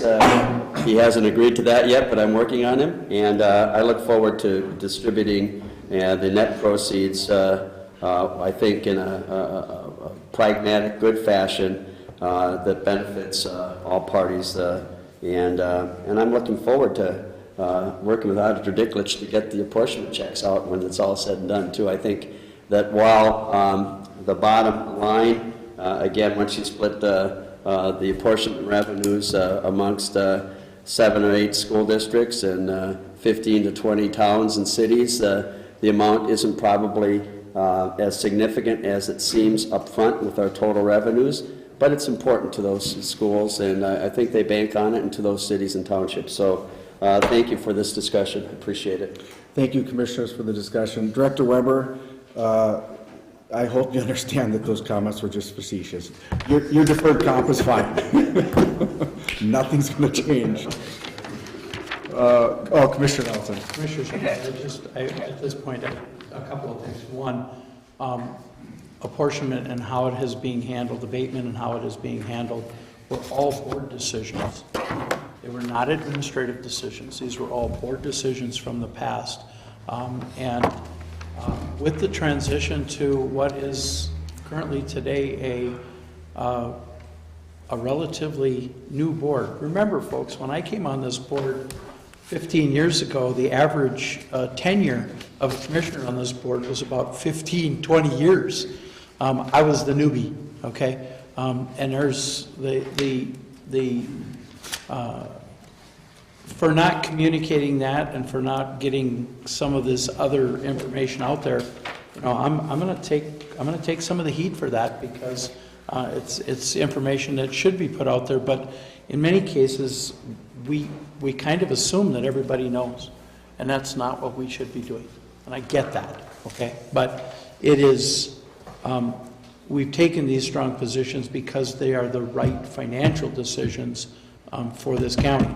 And certainly this board, if we see something that we think would improve that position, we should have that dialogue. I would remind commissioners, 2 other commissioners, if there's 3 of you, you're in great shape. But we should not be going through the chair of the committee. We should be going through the chair and administration, because that way every commissioner can communicate and still be within the rules. So please, everyone,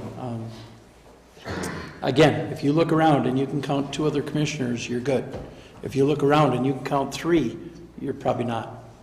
Thank you, Chair Commissioner Stauber. Commissioner Nelson, and you had mentioned both you and Commissioner Jewell, your historic perspective on items being on the board is appreciated. Okay, all in favor of said resolution signify by saying aye. Aye. Aye. Opposed? And that passes. Back to you, Chair Nelson. Thank you, Chair Commissioner Stauber. We're going to take 2 minutes, okay, and allow for our Public Works folks to set up. And I'll leave it to Public Works and the Chair of Public Works as to how you want to do it. You want to do the projects first or the presentation first? So talk to your chair in this break. You figure it out. I'm glad you're, I was going to type Anderson. Mike? Yep. Whichever way.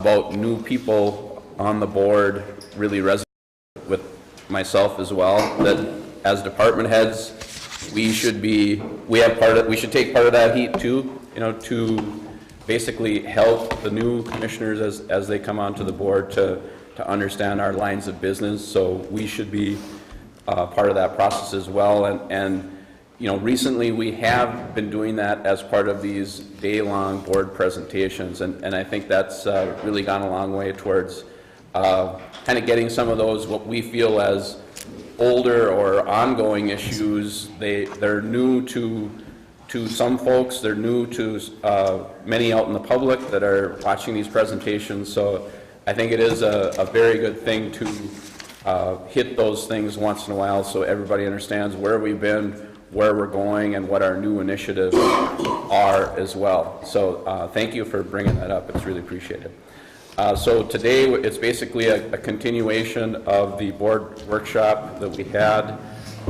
We didn't get through quite all of the items that we wanted to do, so Deputy Public Works Director Brian Boder will be coming up and giving 2 shorter presentations about a number of miscellaneous items that we wanted to cover, plus talk a little bit more about winter maintenance operations. So with that, there are PowerPoint presentations, or I should say paper presentations in front of you. We don't have a PowerPoint up here today, so if you would page through those presentations with us, that would be great. Thank you. Thank you, Director Foldesy. Commissioners, again, as Director Foldesy had said, this is kind of a continuation of the County Board workshop from last week. These were minor parts of the presentation that when time constraints hit, we decided to either delay or cut. But after taking a look at them a little more, they have smaller bullets, but they explain some of the new things we're doing, and with targeted life cycle concepts and fleet, they get into a little more of what we're doing to maximize what we have. The first presentation that I would like to talk about, it's titled Public Works Winter Maintenance Update. And on page 2, there's the agenda itself. We'll go through cutting edges, talk about our expanded brine use into the future, how we're incorporating computers and softwares and different sensors into what we do. I want to touch a little bit about a winter maintenance policy and start thinking about that, and is it a good thing to bring up, or maybe we just continue to operate like we are. And then the last part, contract snow plowing services that the county provides. Talk about some of the rumors that are out there and stuff, and deal with those at least up front. On page 3, we talk about cutting edges. And the cutting edge is the consumable on a snowplow. It's the wear that is resting right on the bituminous surface, the asphalt surface, and wears out, and you just replace it rather than replacing the entire snowplow itself. There's different cutting edges out there. There's steel, there's carbides, there's composites, and there's 101 different flavors of them out there in manufacturers as well. These cutting edges are on all of the plows we have in Public Works, the nose plow, which is in the very front, the underbody plow, which is under the belly of the dump box essentially, and on the wings so that we can push back snow on the shoulders and such. Public Works continues to test and evaluate all the different cutting edges that are out there. We just wrapped up a kind of an experiment with what we call a Yoma blade. And the Yoma is kind of the high-end Cadillac of cutting edges right now. It costs a significant amount more. They're about $3,000 for the cutting edge itself. But we got 38 snow events out of that blade, which equates to about 380 hours, if you assume a 10-hour day, and about 1,200 miles. Put that in perspective, the old steel that we used to use costs about $250 for a cutting edge, but they wear out after just about every single event. So the longevity and the cost per hour, everything is pointing towards these new composites and the Yoma blades. Another variety out there is a snow shock. It's about half the cost of a Yoma blade, but it all allows you to go on a gravel surface as well as pavement. I forgot to mention that. The Yomas are strictly blacktop. They're laminated together where if you hit a rock from a gravel surface, it tends to just kind of explode in an area on that Yoma, and it doesn't tend to plow well after you hit that rock. So Yomas do have negatives. But we have looked at snow shocks and steel as well. We've used those for a while. It's about 2/3 of the life of a Yoma, and we're leaning towards maybe snow shocks in the future, but still to be determined. The other reason, and kind of the undisclosed reason why the cutting edges are more important to look at the longevity is workers' comp rates on changing them out. You got people who are carrying 10-foot long, 11-foot long pieces of steel and trying to mount them underneath in wet and circumstances and that. So with a workers' comp claim, when the safety component, it also lends itself to a composite or a Yoma blade. Moving on to the next page, 4, we're going to expand our brine use here. We have done a little bit in 2017, 2018 season, but you're going to see a lot more in 2018 and 2019.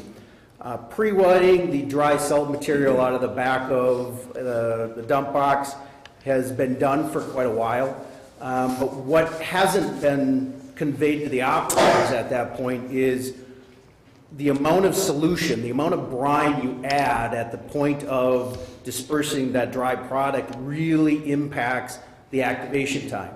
You put down dry material, it takes about an hour to get that to activate. If you put down salt material with about 30% solution by weight, that salt now activates in about 2 minutes, 2 to 5 minutes. So it's an almost immediate impact to it.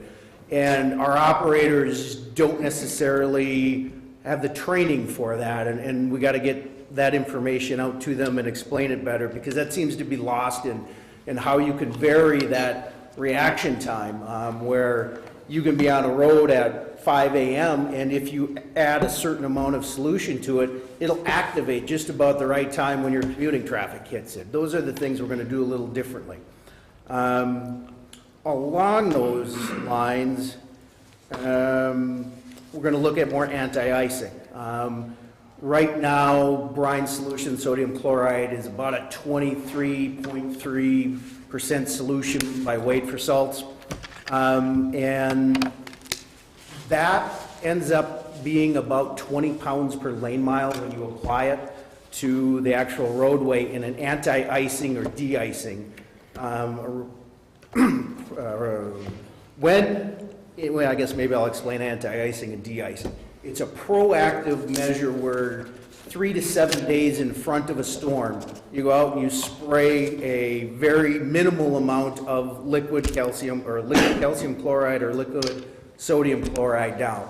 And what happens is, at the time of the event, it prevents that bond of the melting snow and ice from adhering to the actual pavement itself. So it's a proactive measure, and it cuts down our salt usage significantly. A normal application, normal storm event, you're at about 400 or 500 pounds per lane mile of salt. With anti-icing, de-icing measures, you put down the initial 20 pounds per lane mile, and then at the storm event, you're down to 100 to 200 pounds per lane mile. So these are really effective ways to reduce the salt application rate, and thus money and environmental impacts as well. These tasks of anti-icing and de-icing are done during normal hours, a day like today, for example. Commissioner Nelson. Thank you, Chair. Commissioner Yugovich. Director Boder, just a curiosity question. When you talk about the reduction in salt, do you have numbers in this presentation that'll relate us to the dollars that we potentially could save, or can we just use our price per ton of salt and try and roll that into what we're doing here? I was not prepared at the time of the county board workshop and have not conveyed it. I can give you estimates at a later date, but we are talking, let's go, if I had my calculator as an engineer, I could do the math, but you're talking 150 pounds per lane mile from 500. So whatever that math equals, and then times our salt rate of about $40 a ton. I'd have to do the math, but I'm not prepared for that. Very good. I'd be just curious what we could potentially save going to some of these things, because obviously that all relates. Thank you, Brett. Thank you. Chair Jukovich, is it back to me? Yes. All right. Page 5, computers and sensors and software. This past year, Public Works installed actually 4 RWIS units, Roadway Weather Information System.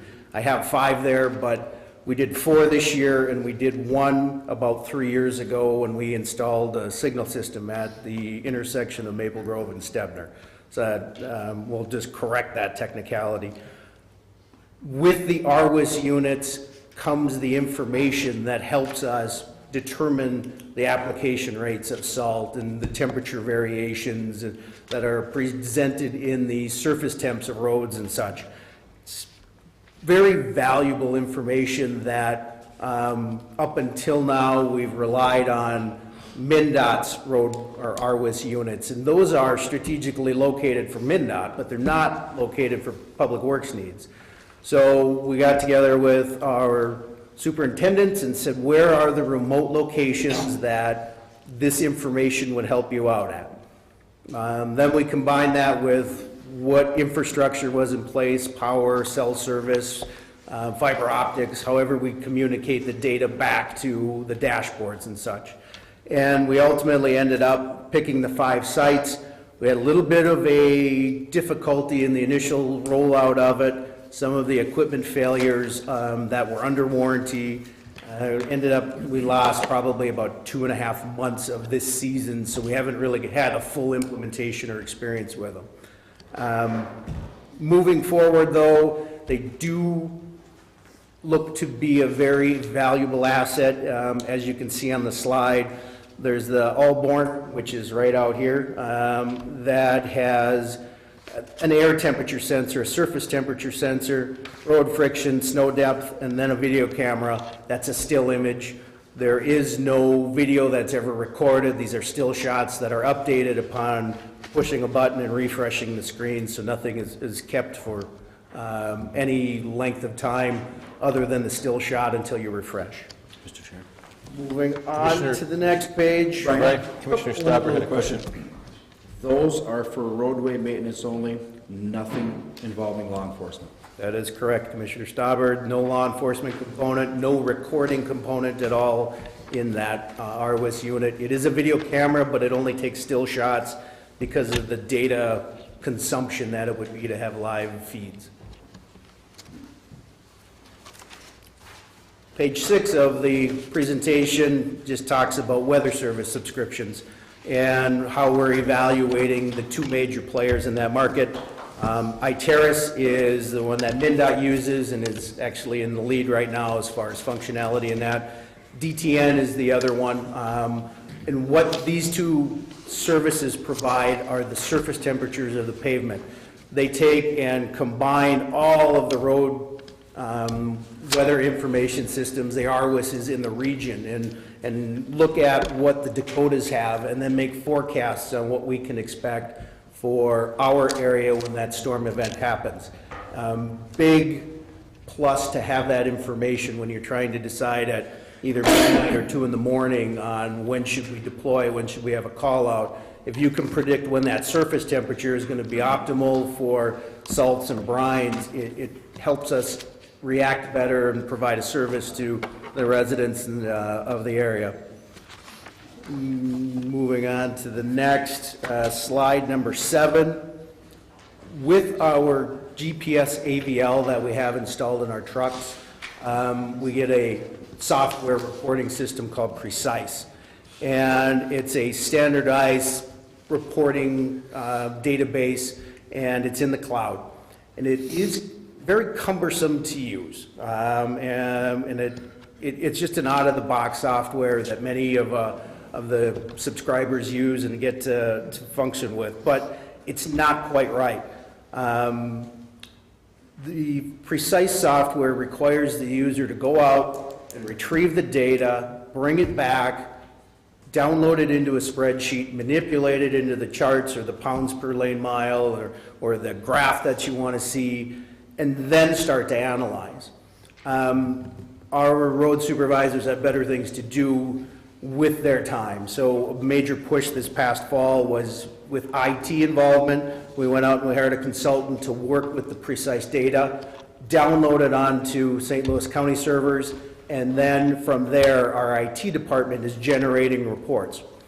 These reports will ultimately, well, we're going to be rolling them out in the next probably week. It's been a little bit of difficulty calibrating and making sure that we're getting good data. But the ultimate end goal is our road supervisors won't be retrieving data. It's going to be pushed to them, and they'll be able to analyze it. They'll be able to go asset by asset and review the information that is in front of them and make those decisions on what application rate for salt and how much brine should we use. It'll be a huge improvement in that regard. Along those lines, you have two additional sheets that are, one looks like a spreadsheet and a chart, and the other one is, got a blue heading on top of it. We'll start at the one that looks like an Excel spreadsheet chart.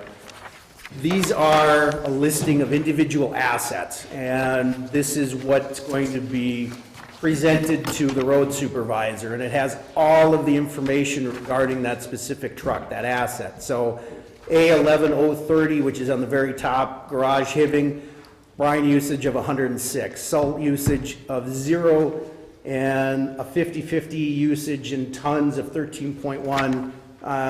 All of that information is available now for our road supervisors to analyze.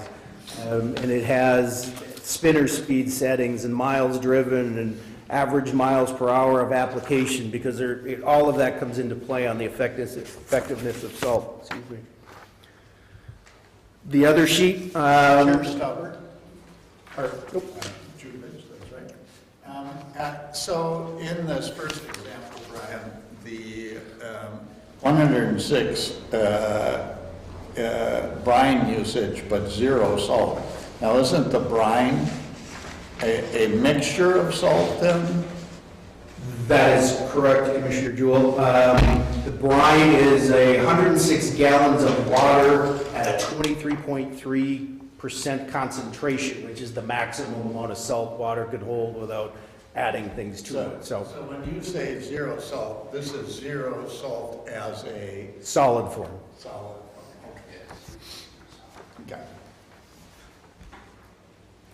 This additional sheet here of blue title across the top is an example of where we're heading for specific assets.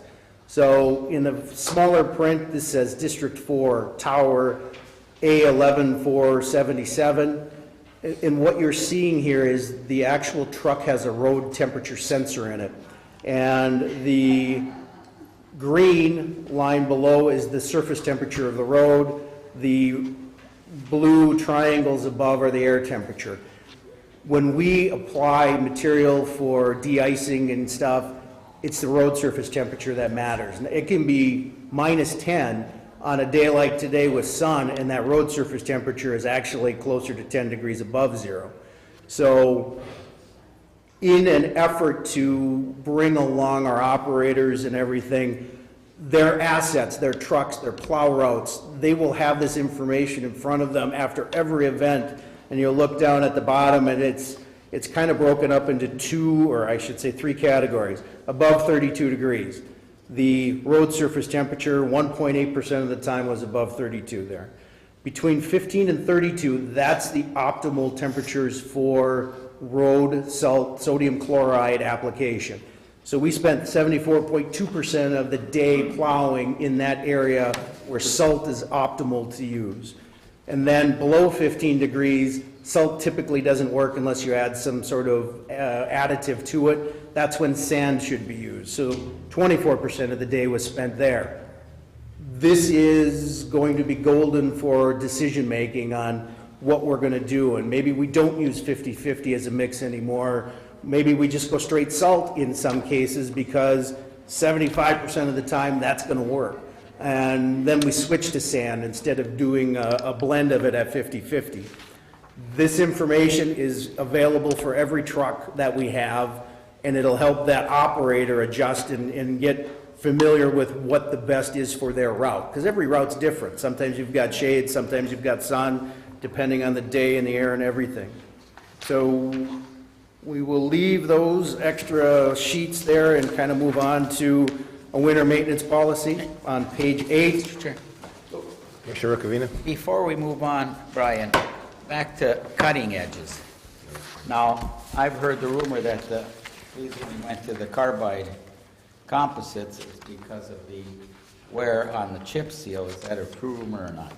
That is not the reason why we went to the new cutting edge.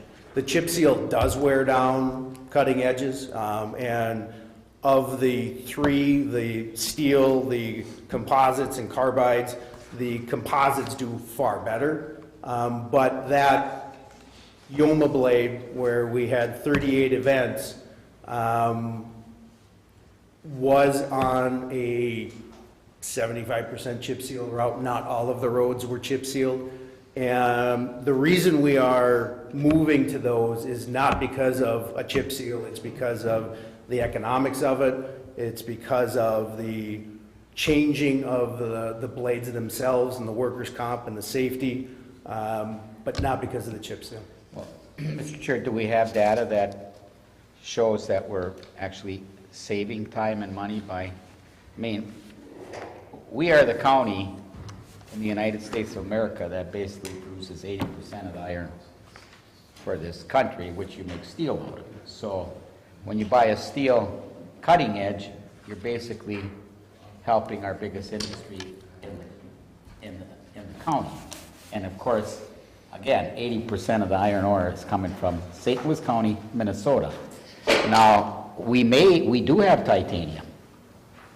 Someday, we may mine titanium, but that may be 20 years down the road. So maybe there's kind of a trade-off, but I would like to see the facts of how much we used to spend on the $200 steel blades versus the $3,000 or whatever they are. So get us that information. Do you have a full year of that information yet? We have information there. I don't know if it's a full year. We've been experimenting beyond this year, so we can get that information. Fairly confident. Because I'd like to see it, because I get asked those questions, and maybe I get asked more questions than anybody else because I got half the roads in the county, so. Chair Jugovich, Commissioner Rukavina, it says a little expounding on a cutting edge. When it's a composite, there's still a steel component to it. It's just laminated between some rubbers and a different carbide in there. There's still steel in the product because that is the basis of a wear edge. It's just the different things that are laminated and bound to it that change its performance ultimately. What's in the carbide then, Mr. Chair? I'd have to get you that information. Each one's a little different on percentage of the steel and tempering and diamond heads and chips. It's all a little different, so I would have to get you that information at a later time. Well, just the dollars would be interesting, that's all. Commissioner Nelson had a question. Mr. Chairman, comment. Just a response. Commissioner Rukavina, none of the cutting edges improve iron ore production in St. Louis County. It is the one item that every nut, bolt, and screw in the signs you see out there, they're U.S. steel, because we check. But the cutting edges, they are all coming from Canada, other foreign sources. They don't make them here in the United States, or we would buy them here. But they just simply don't make them here. So until somebody starts making them here again, we're stuck with Canadian sources, and I think some of them come from other places as well, but mainly Canadian sources to get those cutting edges. Well, and that's good to know. Thank you, Mr. Chair. Other than the ladies' hockey teams, I think we get along pretty good with the Canadians, so it wouldn't hurt to buy something from them too. Thank you, Chair Jugovich. On page 8, a winter maintenance policy. One of the first things Director Folisey asked me to do was to revisit this when I took the position as deputy maintenance. Basically sat back for a year and observed everything and took it all in. And this is one of those things that we need to revisit. We need to think about how we're responding to our roads, what sort of level of service do we want to provide, and it should factor in emergency response, it should factor in schools, it should factor in commerce. All of those things need to come into play, and it'll ultimately impact that level of service that we provide. And if we want a level of service A on everything, it costs a bunch of money. So we have to kind of prioritize what we can and can't do and what we want to focus on. Along with the winter maintenance policy, we will kind of look at our route optimizations as well. Most of our routes were kind of evolved over the last 10 to 15 years on this worked great, and yeah, okay, this guy went over here. There are different softwares out there right now. It's a navigator software from Esri or ArcGIS that FedEx and UPS use that make right-hand turns only or optimize the amount of time to get from A to B. We're going to start looking at those things as well as an improvement. Next week I have a demonstration with Planning Department and Esri to review that software Navigator and see if we can cut down time and improve service ultimately. And now on to page 9, where last one, or I guess not the last one, but one of these is going to be a little controversial, potentially. Public Works is contracted to remove snow with 3 different entities. Townships first, we have 58 under contract right now. That will not change. We still intend to move forward with that. And road associations are the next one in there in a hierarchy of prioritization for Public Works. We have 89 of those. No intent to remove those at this time either. And private driveways. We have 400 contracted private driveways in the county. And my only comment would be we should look at it. Public Works might not be the best option in that regard just because we've got big trucks. Just because in a multi-day event where we get snow back to back to back, those driveways take a lower priority for us because we have our primary routes and we're not meeting the needs of that citizen potentially in that regard. We've been also starting to monitor our costs of maintaining our equipment, the antennas we break, the lights and strobes that are knocked off, because not every driveway is pushed back and cleared for one of our big tandem trucks to go through. Just wanted to get that on the radar, though, of we need to maybe look at that and evaluate, do we belong in that business? And if we do, great. Then we need to potentially talk with residents about widening things out. If we don't belong in that business, then there's other implications for what Public Works can do instead of plowing private driveways. We can clear right-of-way. We can get some other work done that is maybe potentially being delayed. Right. Question from Commissioner Jewell, then Rukavina. Brian, so if we were to not plow private driveways, what are the options for those private citizens? There are numerous, landscaping companies that are out there and provide the service. There's numerous private individuals with pickup trucks that can do it. Where I see a big problem is in winging things back. In a year like this, where we have a lot of snowfalls, pickup trucks and one-ton pickups can only push so much so far, and the winging of like a motor grader or one of our tandem trucks is where that would be a huge benefit. But, a lot of private individuals out there that could take that service or consume the additional residents as well. So I just want to say that that wasn't my experience when I served this area. With seniors is that we were the option for many of these folks. So, and I don't know if that's still true, but before I took away the option of us doing it, I'd want to make absolutely sure that there are the folks out there who could do this plowing. And sometimes I think it was because we were cheaper, but it also, I clearly had the experience of keeping elders in their home because we plowed the driveway. And I'd hate to see people chased away because their driveway can't get plowed. Thank you. Commissioner Rukavina. Well, thank you for that very good comment, Commissioner Jewell, because first of all, we plow more than 58 townships. We plow a bunch of unorganized townships. We are, and there's probably about, I don't know how many of them, but I would sure it would double.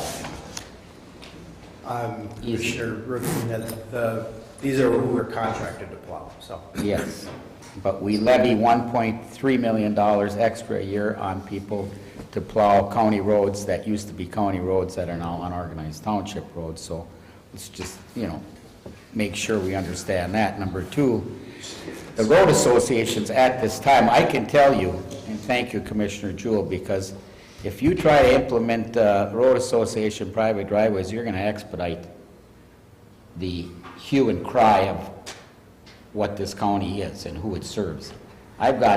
We've got 3,000 miles of road. I almost have, I think, 48% of them. I probably know 100 of the 400 people whose driveways are being plowed. Many of them are elderly. The road associations mostly go to lakes who pay per property a hell of a lot more than most of our constituents pay. You can't take something away from county residents that they've been getting for 100 years. And, for this to be on a presentation, for Brian Boder and Jim Foldesy to present to us that maybe we shouldn't be in that business before you talk to the people who get elected by the people, who have to deal with the people, to me gets back to my, election certificate thing, which I know I've been mocked about, but I'm going to just keep bringing it up because if you want to see a revolution, let's start taking things away from people that they've been getting for over a century. That's all I can tell you. Thank you. Commissioner Nelson. Thank you, Chair Commissioner Yugovich. Commissioner Rukavina, I too have an election certificate. You do. And I have absolutely asked our Public Works Director and Mr. Boder to put this as part of a presentation and that this conversation needs to take place. So this did not originate with our director or deputy director Boder. If you want to place blame, place it on me for one, because I absolutely have been asking them and talking to them and wanting to have this conversation for a lot of reasons. And we can stand up and say, oh, I'm fighting for my people. But the reality is this. We looked at this several years ago. I believe we were well over 800 driveways some years back. And we started looking at it and asking ourselves, we're plowing driveways for non-residents. That's not a senior that can't stay in the home. We're out there plowing driveways for non-residents. Our equipment is getting so big that either we as a board start supplementing into their equipment and putting in smaller trucks in every district, which I'm struggling with advocating for, but our equipment is so big. Commissioner, before your election to the board, Commissioner Forsman and I took my own truck and went out and plowed 3 or 4 driveways that our trucks couldn't get into because spring breakup comes and you drive one of our trucks into those yards. And those were all, by the way, in Commissioner Forsman's district at that time. And they were all people that had called and needed to get out to pick up prescriptions.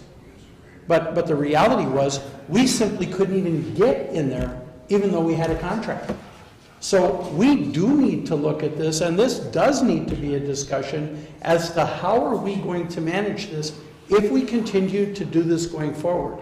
My recollection from those conversations years ago, this is probably the 5th or 6th time we've had this discussion in my tenure. It was Commissioner Fink's absolutely favorite discussion because he wanted it privatized countywide. But it needs to be a discussion because if we're going to direct Public Works to do something, then we need to figure out how we're going to equip them to do that. And I got to tell you, it's not tandem trucks with brine and belly blades and all of the above. They just don't work. And the fact is that when we looked at it back then, Commissioner Stauber's district, I believe, had the most driveway plows that we do. I believe your district was second. That's going back a long ways in my memory. But I know that the district around Duluth had a lot of driveways. A lot of people have found other ways to do this. I'm not saying this is a total get out of the business, but I'll tell you what, if we don't keep talking about it and trying to figure out how we're going to manage that, you can't just throw it at a public works department with tandem dump trucks and graders and have them try and pull into a yard and turn around. My mother lives on the end of a dead-end road. There is no other way to turn around on that road. And I have to tell you that her yard, it's a farmyard. It's made to turn around hay wagons. And I watch those tandem dump trucks come up there because that's the place they have to turn around. Or they would have to back up over a quarter mile.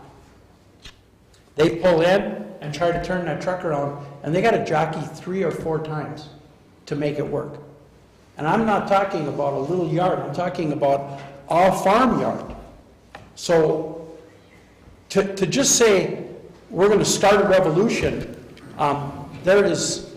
if we don't talk about this stuff, then we'll be accused that, oh, somehow we didn't even care about it. Yeah, we do care about it. We have to talk about it. 58 townships, that's how many townships have roads. It's not how many townships we have. We have a lot of townships that don't have roads. Okay, road associations, that's probably half of the road associations we have. We've got 600 miles of private roads in this county. There's 89 road associations. And by the way, they're not all in your district. I can point out a number of them around Island Lake and other areas that are all within my district, Commissioner Stauber's district. They're all issues that we have to do. The cut-across road, the road that every logging truck takes from Highway 16 to number 4, is a road association road. It's a road association road. And every logging truck takes it as a shortcut. But it still is just that. It's a road association road. And we haven't changed the price on those at all. So, I mean, there's a lot of work to do here, but to not talk about it, to not bring it forward, that's a mistake. And by the way, had you been at the presentation of Public Works the other day, the renaming of all those roads, has brought, since 2010, has brought over $4 million into this county that we're spending on roads. $4 million. Please don't minimize that. That's a lot of money, and you go out on those gravel roads, that's been a tremendous impact out there. So by the time you had roads and bridges together, had you been there, you'd have seen that number. Thank you, Chair Yugevich. Mr. Chair, first of all, I didn't say all the road association roads were in my district, so I really don't appreciate the fact that you twist things around on occasion. Secondly, let's have the discussion about whether we should have some smaller trucks to continue this plowing of private driveways. Third, I'm glad we're having the discussion. I'm just saying nobody discussed it with me. Fourth, I'm sorry that I had a hospital procedure and couldn't make it. I apologize to you. I should have changed it just for you for that. Fifth, the $4 million, if you're referring to unorganized township road tax that came in, is that what you're referring to, Commissioner? The $4 million? You have the floor, Commissioner. I'll wait. If that's what you're referring to, that had nothing, it had to do with the amount of miles that they put on the UT system. It did have nothing to do with a new $1.3 million a year tax on the citizens in the UT. So it had nothing to do with that. The $4 million came in, and when we did the UTs and got the 300 miles of UTs that used to be county roads, yes, we did get an unorganized township road tax, and we also got an increase for these organized townships. But there was not one reason to put a brand new $1.3 million a year tax on people who got nothing for the tax, and it's assessed against them every year to the tune of $1.3 million, and all they got was a new sign that says UT. That organized townships gained, good for Alden, good for Pike, good for Sandy, good for Floodwood, good, I'm happy for them. And we got money on the unorganized townships, but it had nothing to do with applying a $1.3 million tax on people forever, and they got nothing for it. Board, Brian is chomping at the bit to get back to his presentation. Well, I'm just not going to sit and listen to facts be what I think are distorted, because I still don't know what the 4 million you're talking about, but that's what you're talking about, those are the facts. And Brian, Thank you, Chair. We'll move on to the second presentation now, and that's just kind of like miscellaneous topics. I will go through this very quickly in the, for the period of time. On page 2 is a quick agenda. We're going to talk about how Land and Minerals and Public Works is now starting to, we're enhancing our cooperation. We're looking at equipment sharing and stuff. I want to talk quick about a maintenance CIP that we're starting to develop for our road supervisors. Again, get into the computers and software because it's growing in utilization. And then talk about equipment maximization to tie back to the county board workshop that occurred last week. Page 3. Public Works and Land and Minerals Cooperation. In 2017, we did a pilot program in which Public Works would conduct routine maintenance for land and minerals roads above the Township 57 line of north boundary. There's a little map in the upper right-hand corner of that slide or that handout. In Area B, we focused primarily on the 4th District. And it went very well, and now we will roll that out to the rest of Area B in 2018. Essentially, we got a list of priorities or phone calls from Land and Mineral staff that said, we're getting complaints about this road, can you go blade it? And we would go out, perform the blading operations, use our cost accounting software, and then turn around and bill Land and Minerals for it. Worked out really quite well. The reason why Land and Minerals wanted to go to an Area A and Area B is because they were having a hard time responding to the northern part of the county, and we, Public Works, are there in different garages, very in close proximity to the Land and Minerals road, so it seemed to be a very good thing. In addition, equipment sharing turned out to be a pretty big topic for Land and Minerals Public Works. In the board workshop last week, we experienced the condition of our fleet, and we talked about target life cycles and everything. We had a lot of motor graders break down last year and some other equipment, and we would have had to have rent. Rather than renting from an external, we ended up renting from Land and Minerals. We took their excavators and motor graders and we put that to use, and ultimately we paid Land and Minerals for a rental rate for that, which offset Area B. A very good cooperative effort in that regards. The other thing that we've gotten into since basically January 2017 is we sit down and actually have a monthly meeting. I have one today at 1 o'clock where staff get together and we talk about our gravel pits. Many times Public Works is in a Land and Minerals gravel pit along with several contractors, and we got piles everywhere. It gets to be a little bit of chaos. So now we talk about pit floor space management, and your pile's got to go here and there, and it's actually been a huge benefit. I will move on to slide 4 right now, page 4. In the year that I've been deputy maintenance, just sat back and observed, and one of the primary things that came to light was maintenance didn't plow very well. They were great firefighters, very reactionary, and one of the things we're going to be changing is starting to put more planning into effect.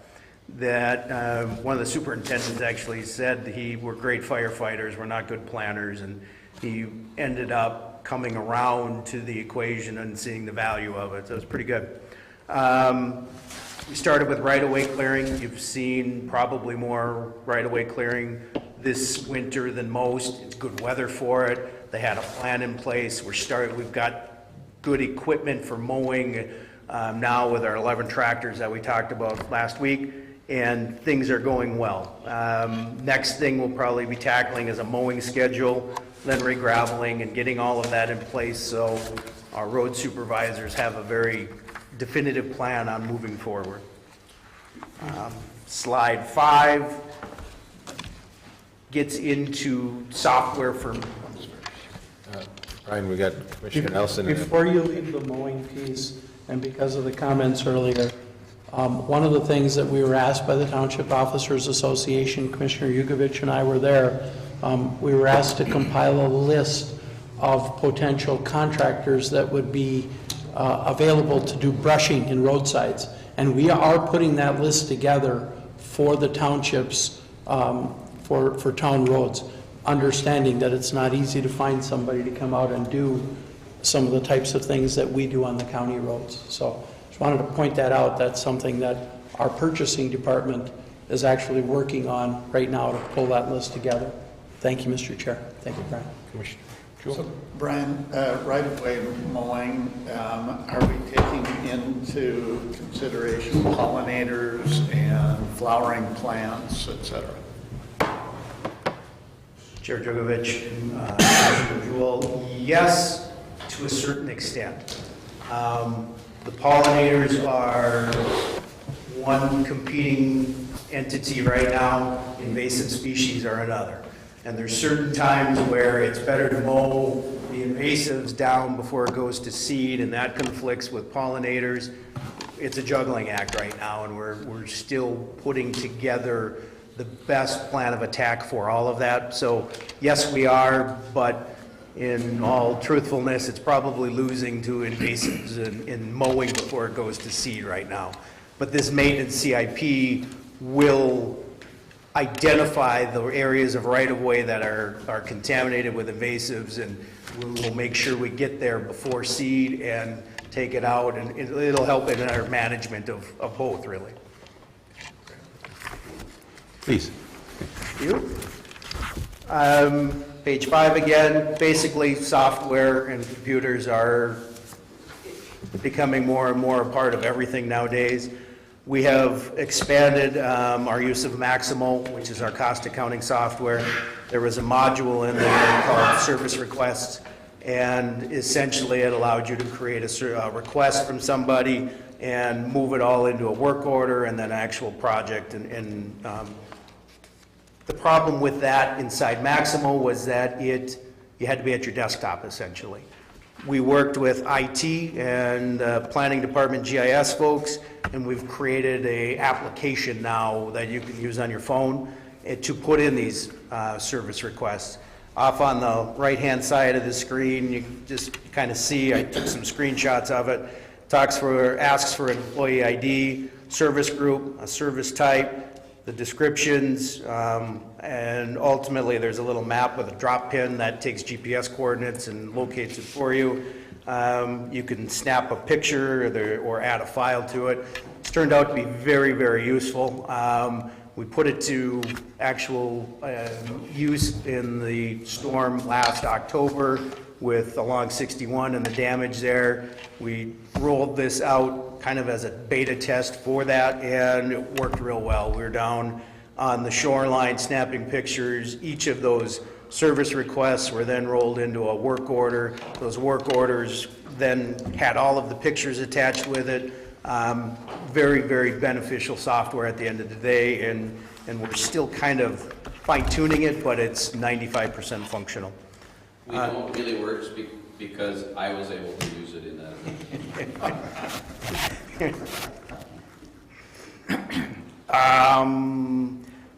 Next, on the bottom half of slide 5, equipment reservation software. Because we have a large fleet, because it's a little older in age, and we have a long way to go in target life cycle, we have to prioritize what we do, and we can't afford to have a DA dozer in every district. So we have one, actually we have two, but we'll be trading in one for backhoes. So we'll have one D8 dozer, and that will be shared. Well, the most effective way to share that is an equipment reservation software, just like VRBO, just like an Outlook calendar. We will be planning ahead in the maintenance CIP and reserving the appropriate equipment to go with it. And it will ultimately help us maximize our equipment budget and try and get to that targeted life cycle. Moving on to page 6, again, in the equipment maximization part of this, it mentions the equipment reservation software again, because it is going to be critical that we maximize the number of hours we get on each piece of equipment. Those who plan will get first priority and take delivery of their equipment the week they want it. And hopefully it'll kind of be a dual function, better planning and better equipment utilization all in one. And the last item is we're looking at hook truck platforms. And for those of you who don't know what it is, very commonly seen in a dumpster roll-off kind of a situation. We'll take delivery of those hook trucks probably about a month from now, and we'll have different platforms built for them. They'll come delivered with two of the trucks will have dump boxes, 2 of them will have precision sanding applicators, and then those can be offloaded in the summer or in the spring, and we can start to use the different implements that we'll build with it. If you flip to page 7, there's just slides and screenshots of different examples. Over on the left-hand side, tanker on a flatbed essentially that can distribute chlorides or water as necessary, but it uses one truck chassis. That tanker can then be dropped and you can pick up the dump box, which is the next slide below. When the dump box is done, you could potentially go to a bucket truck kind of a platform. Moving middle of the page, the red demo box or debris box, that's actually a grapple that's there. And those grapples are huge in windstorms and damage, and we'll have that capability as well. In the middle there, you just see your 20-foot cargo container or container ship. One of our operators actually said that'll be cool because we'll be able to put the container down flat on the asphalt surface, load our compactors, our safety equipment and signs, the rakes and shovels that can all go into one spot in a container, and then we can load it up, offload it, everything's at ground level working wise. Then when we're done, we bring it back, everything has its place, we're no longer throwing it into the back of a half-ton pickup truck and everything gets destroyed. It was a very good idea from him. Next slide down is just an example of you can load up equipment onto it. Skid steers or mini excavators will work well. The yellow tank there is actually a hydro excavator or a vacuum, where there's so many utilities in the ground now, fiber optic and phone, that we are looking to expand into hydro excavation where you can't do the damage that you can with a bucket.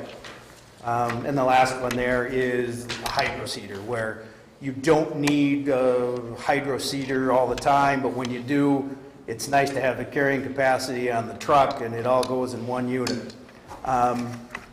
With these hook trucks, you're using one chassis for 5 or 6 different implements, whatever you want to build out. It doesn't require trailers and licensing and tabs and the maintenance that goes with all of these things. It just gets us to be a more versatile public works department.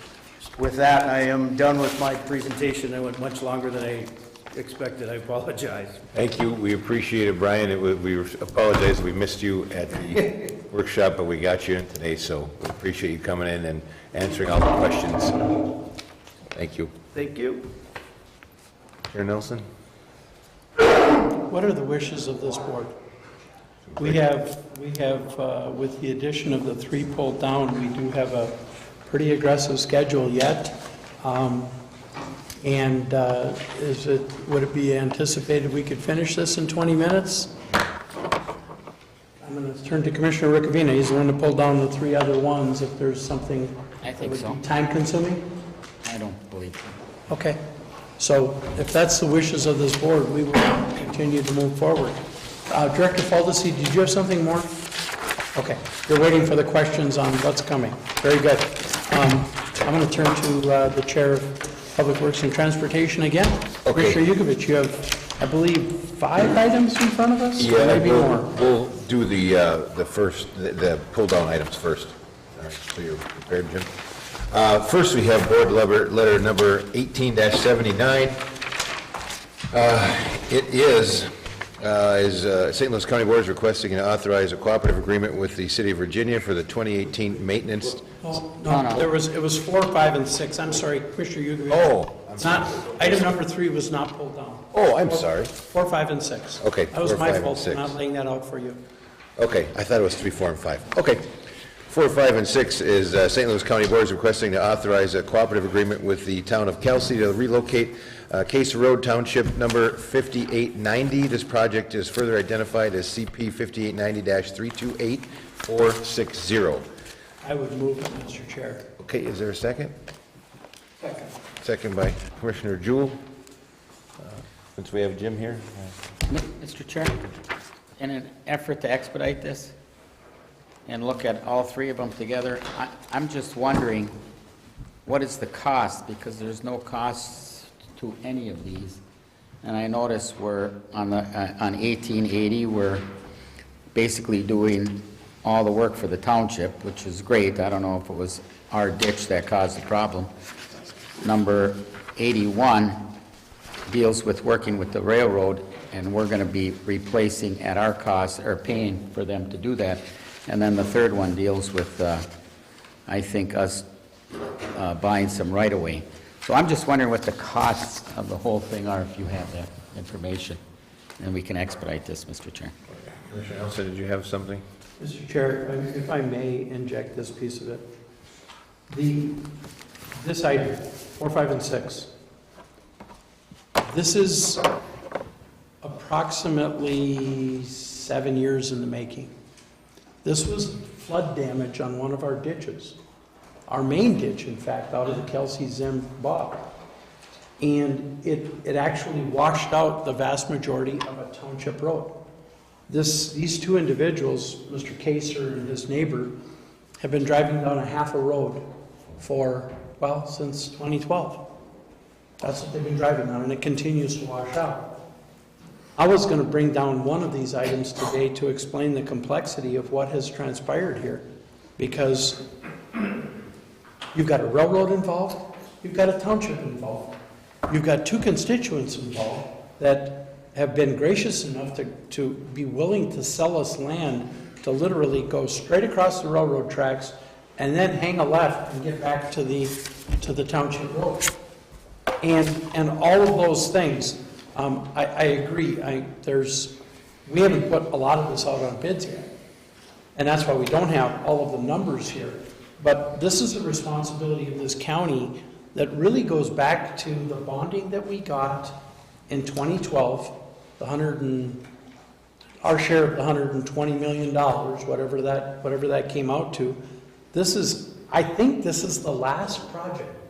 And if it weren't for the patience of the Kelsey Town Board and Gene Kaser, we would be getting a lot more flack over this had he not driven a big 4-wheel drive into his home every day.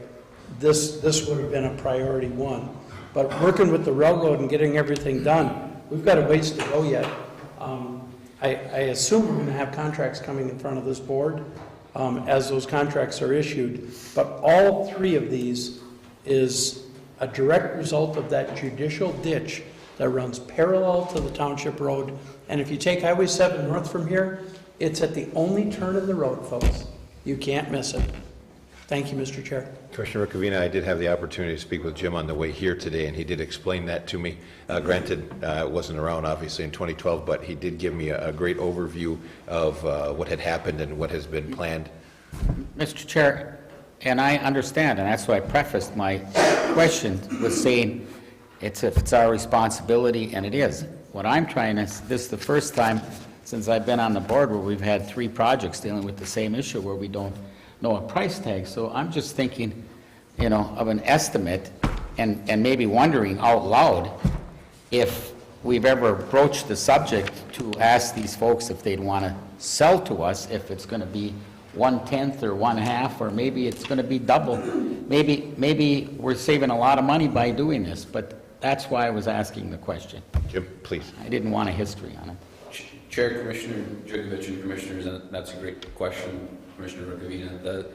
This project has been around for a while. It is fairly complicated, just because of the players involved, but we actually did go in and research multiple solutions to this dilemma out there. One was looking at rip-wrapping or hardening the slope of the ditch out there to basically maintain the township road where it is today. Another option was looking at totally rerouting the road, putting a new bridge over the ditch to approach from another direction. And then this option that we landed on was essentially relocating a railroad crossing and creating another alignment down to this location. And looking at all those three options, this was definitely the lowest cost option and longest term sustainability too. And so off the top of my head, this project is probably going to cost around the order of $200,000, $150 maybe to $200,000, much less than the value of the property that's being impacted out there. Fine. Okay. Thank you. We can just treat these as an informational item. Okay. We have to vote on We it. have to vote on all three. Oh, because he brought them down. Okay. Okay, we have to do them one at a time? Okay. So we'll do 1880, the first one. There is a motion and a second. All in favor signify by saying aye. Aye. Opposed? Okay, motion carries. Chair, I would move 1881. Second. Okay, we don't need to have it. Okay. All in favor? Aye. Opposed? Okay, motion carries. Thank you. Next is I'll make it the 82. last. Okay. Thank you. Motion I'll by- support Commissioner Jewell. Motion by Jewell, second by Nelson. Further discussion? All in favor signify by saying aye. Aye. Opposed? Okay, motion carries. Thank you. Mr. Chair, Mr. Kaser, Gene Kaser will be very, very, very pleased with getting this situation accomplished. This Thank you. project accomplished. Next, we have on Public Works and Transportation, we have the award of bids, reclaiming, milling, overlay, seal coat project, Vermilion Lake, Kugler and Embarrassed Townships. I'll move it, Mr. Chair. Okay, motion by Rukavina, is there a second? Second by Commissioner Olson. Please. Chair Jugovich, our December schedule is starting to fill up. Very briefly, the first resolution in the board letter deals with mill overlay and seal coat project. The board action is to award the bid to the apparent low bidder, Northland Constructors out of Duluth, for just under $4 million. This is modestly underneath the engineer's estimate, and if there's more background about this significant project, Jim can talk, Director Faldesy can talk to that, but you do have the maps attached to show the road work. It's a significant amount of work in the Vermilion, south of Lake Vermilion, and of course in the Embarrassed area. Mr. Chair. Commissioner Rukavina. Mr. Chair and Director Faldesy and Commissioner Alborn and I were at a meeting, I think a week ago, and I don't know if you brought it up, Pete, at the workshop that I didn't make, but we talked with a lot of the folks that are trying to get internet service and the possibility maybe of when you're out there doing this, if we could coordinate with whether it's a CenturyLink or whoever about helping them lay that orange tubing you see that sometime then down the road, when they get the funding, they can shoot their dart through there, whatever they do, and, you know, it'll go like 5 miles. Is there, and we had that discussion, and Commissioner Stauber and I both said we'd bring it up. Is there a way we could do that and coordinate with like a CenturyLink or a Comcast or whomever? Chair, Commissioner Jugovich, Commissioner Rukavina, that type of operation can be done regardless of this project or not. And what I mean by that is, from a timing perspective, especially looking at CSA 26, Highway 26, very that's a road that has been reconstructed to a modern-day, high standard, nice wide slopes and big ditches and all that kind of stuff. There is no advantage to incorporate that into this project, because they can do that tomorrow, they can do that the next day or next year, and really are not impeded by what we're doing under this project. We're not, this isn't a situation where, if a water line was running down the middle of the road or a sanitary sewer was running down the middle of the road and it makes sense to rebuild it before we put all the investment into the road surface out there. That is not the case with that type of operation. Basically today they install all of that with directional drilling, and it doesn't matter whether that road surface is new or old. Well, Mr. Chair, they brought it up to us, and I'm just suggesting that, in the future, if you think about that, when we're maybe doing a bigger reconstruct, this is just a mill and overlay, I can understand that, but, that we work with them. So they don't have to do it again, come back later, or the road is open anyway, so we just lay that there and cover it. Mr. Chair, and that's actually, we do it with these projects as well, even the reconditioning projects, but obviously there's a lot more at stake typically when you're doing a total reconstruct.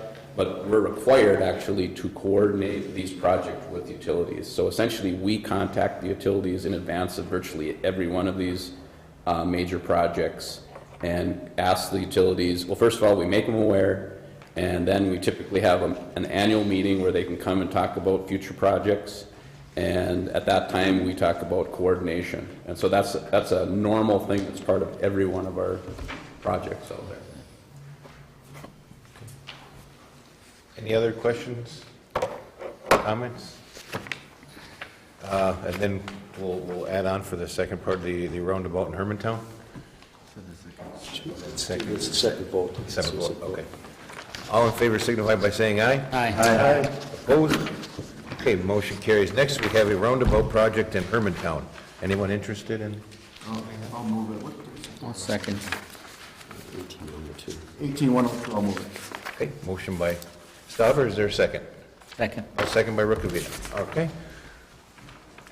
And again, the action of the board is to award the contract to the apparent low bidder for the roundabout project at the intersection of Midway and Maple Grove Roads in Hermantown in the amount of $2.1 million, pretty much spot on our engineer's estimate, which is great feedback because we're still getting our sea legs as it comes to roundabouts. These are complicated projects, and I want to really recognize Director Faldesy and his team, Victor Lund and crew, for their outreach on this, and the support of the Hermantown City Council and their leadership has been really positive. So in any event, the action before the board is to award the contract to the apparent low bidder, Northland Constructors, for $2,121,000.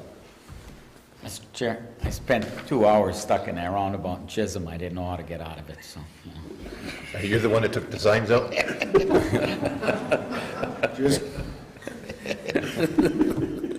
Commissioner Rukavina, just because your left turn signal was stuck, you just don't. I know. Commissioner, in all seriousness, Mr. Chair, to Director Faldesy and your staff, the outreach and education, I've told you this before, the outreach and the education on this project was phenomenal. And this piece that you gave us today was just another part of that. And, we talked about the notification of traffic coming in there on the roadways and what have you. I'm looking forward to that. But it is continuously outreaching, educating the public on during the construction phase. So, thank you, Mr. Chair. Okay. That being said, all in favor signify by saying aye. Aye. Opposed? Okay, motion carries. Thank you. Next, we have a award of bids. It's for reclamation, milling, aggregate base, aggregate surfacing, bituminous patch, mixture bituminous surfacing, culvert replacement, seal coat for Project Morgan Township, Sturgeon Township, and Unorganized Township, 6221. So a lot of work going on there. Motion by Rukavina. Is there a second? Second. Second by Jewel. Commissioners, Chair Jugovich, The action before the board is to award the contract to the apparent low bidder KGM Contractors in the amount of approximately $3.6 million, again modestly below our engineer's estimate. And I don't know who the bigger winner in this. You can see that there's some real tight bids, but whether it's KGM or Northland or Commissioner Rukavini, because I think this is about $7.6 million of road work going on in District 4. So it's a big day and a lot of work going on. And if there's any background on the project, Director Faldesy can address those. Chair Commissioner Jugovich and Commissioners, yeah, this has been a project has been multi-phased. If you remember, last year we reconstructed the bridge about in the middle of the project on Highway 5 there. And so this is really kind of a second phase of that whole project. We've been targeting this area for a while. I know the residents are really excited about last year's project and these projects that are being delivered this year.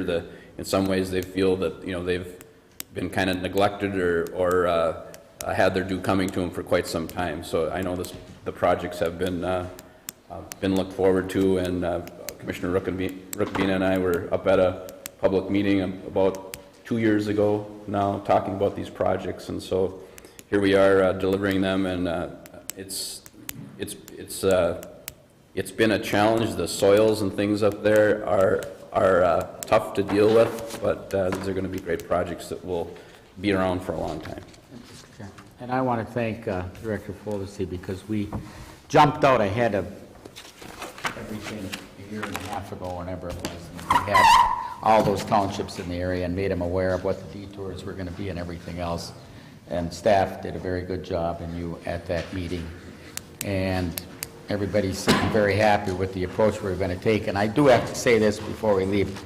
Our Public Works staff has been doing a yeoman's job in keeping up with the amount of snow that we've had this winter. And if you drive the roads, you will notice that our county roads are some of the best right away in the morning when our folks have to get to work or get to the hospital or get to wherever they're going. And so I just want to publicly thank your staff for the great job they're doing. Quality employees, quality equipment, maintained wonderfully. 5-yard dumplings. Any other comments, questions? All in favor signify by saying aye. Aye. Opposed? Okay, motion carries. Thank you very much. That ends my portion. We'll turn it back to Commissioner. Thank you, Chair, Commissioner Goodrich, for a full day of work. With that, we are at that point of our board meeting where Commissioner's comments. Anybody have any? Commissioner Yugovich? I do. Thank you, Commissioner, or Chair Commissioner Nelson. Olympics just ended, and we have got so many good things going on Olympic-wise in the Northland. We've got a gold medal winning coach. We've got a gold medal winning curling team. I just think it's a wonderful opportunity to really recognize, Rob Stauber and John Schuster, Tyler George, John Landsteiner, Matt Hamilton from Wisconsin, Joe Polo, and Phil Druff, the coach for the U.S. curling team, is from Evelyn. So we've got a lot of St. Louis County ties that did great things. I mean, the curling team, especially after all the ups and downs Mr. Schuster's had, it has been a wild ride, and he came out as a gold medal winner. And that shows the perseverance, the hard work, and the no-quit attitude that these people have. And Mr. Stauber being the coach, to be honest with you, I would very much, I've talked to Mr. Gray about it, I would like to see St. Louis County recognize so many prominent people from St. Louis County in the Olympics, with maybe a photograph of each for the courthouse, because we've got Duluth, we've got the range, and we've had a great success story. And I think these people are great ambassadors, not only for St. Louis County, but for this whole nation. USA Curling is going to have Schuster and that Olympic team all over, because this is something they can really build on. So we've got an ambassador, and I know Mr. Stauber's been an ambassador for years through hockey, through the NHL and the different organizations he's been in. So that would be my suggestion. I would like to see if the board is interested in that, but we have 3 courthouses that are very much in touch with the residents, and I show some appreciation for the great things they've accomplished. Any other comments? Commissioner Stauber? Yeah, Commissioner Jugovich, thanks for those comments. It's awesome. It's the Northland produced some great athletes and coaches, and I would like to, you know, at some point this board recognize them. So I think it's really a privilege and an honor to have them part of our community and being on the world stage and winning. You know, as the old ABC Wide World of Sports, the thrill of victory and the agony of defeat. 2:30 in the morning, we saw the thrill of victory and the agony of defeat. So it's a wonderful, was a great opportunity. I'll never forget Gigi Marvin out of War Road. Mr. Chair? Does that conclude your remarks, Commissioner Stauber? Commissioner Rukavina? And it's a great suggestion by you two, and maybe we could declare a Olympic recognition day for our constituents in St. Louis County. And you know, I have to just admire the humility of Mr. Schuster, who really, I think, just showed us what the Olympics and good sportsmanship are all about, because he was, I mean, they were just, I thought, absolutely humble throughout the whole ordeal, which usually isn't the case for people from Chisholm, but, you know. Oh, below the belt. Commissioners on that note, I do have one thing I have to tell you that first of all, I'm not a curling fan.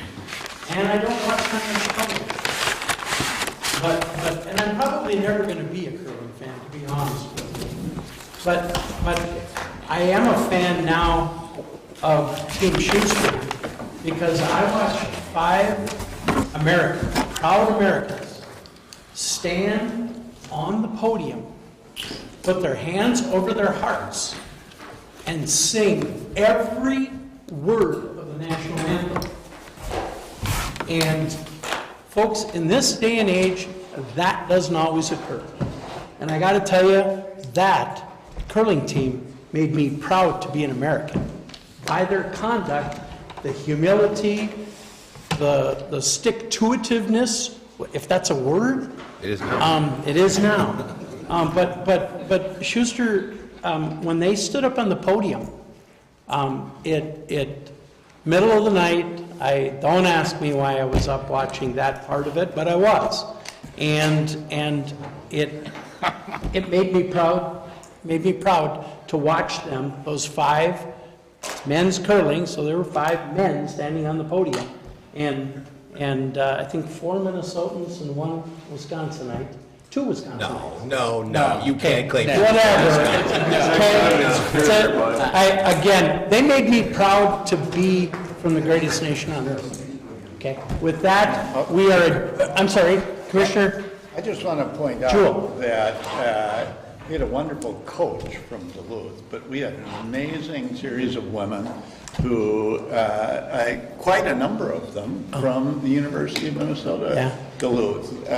We have this remarkable group of folks, and it's not very often that Duluth, Minnesota, and St. Louis County get to be really excited about the Olympics. You know, when else does that happen? So I agree. I think it's a great thing to honor them and do something. Thank you, Commissioner Joel. Any other comments from commissioners? Folks, before I ask for a motion to adjourn, the folks from Alborn have offered to give us a 5-minute tour of their brand-new fire hall for anyone interested in sticking around for it. I hope you can. And then there's a Commissioner Yukovich has arranged for, and Jennifer, I guess I should be giving credit where it's due, have arranged for a restaurant right down the road for anybody interested in staying for lunch. I know I'm headed there. Jennifer, which one are we going to? So. Clip Joint. Clip Joint. It's right, literally right down the road. No. the road wise, we have to, I'm sorry. How do we get there, Commissioner? Jennifer, how do we get there from here? Right, and then make a left. Got it. There we go. We'll follow you, Commissioner Yukovich. With that, motion to adjourn by Commissioner Yukovich, supported by Commissioner Jewell. All those in favor, signify by saying aye. Aye. Opposed, same sign. Motion is carried. Thank you.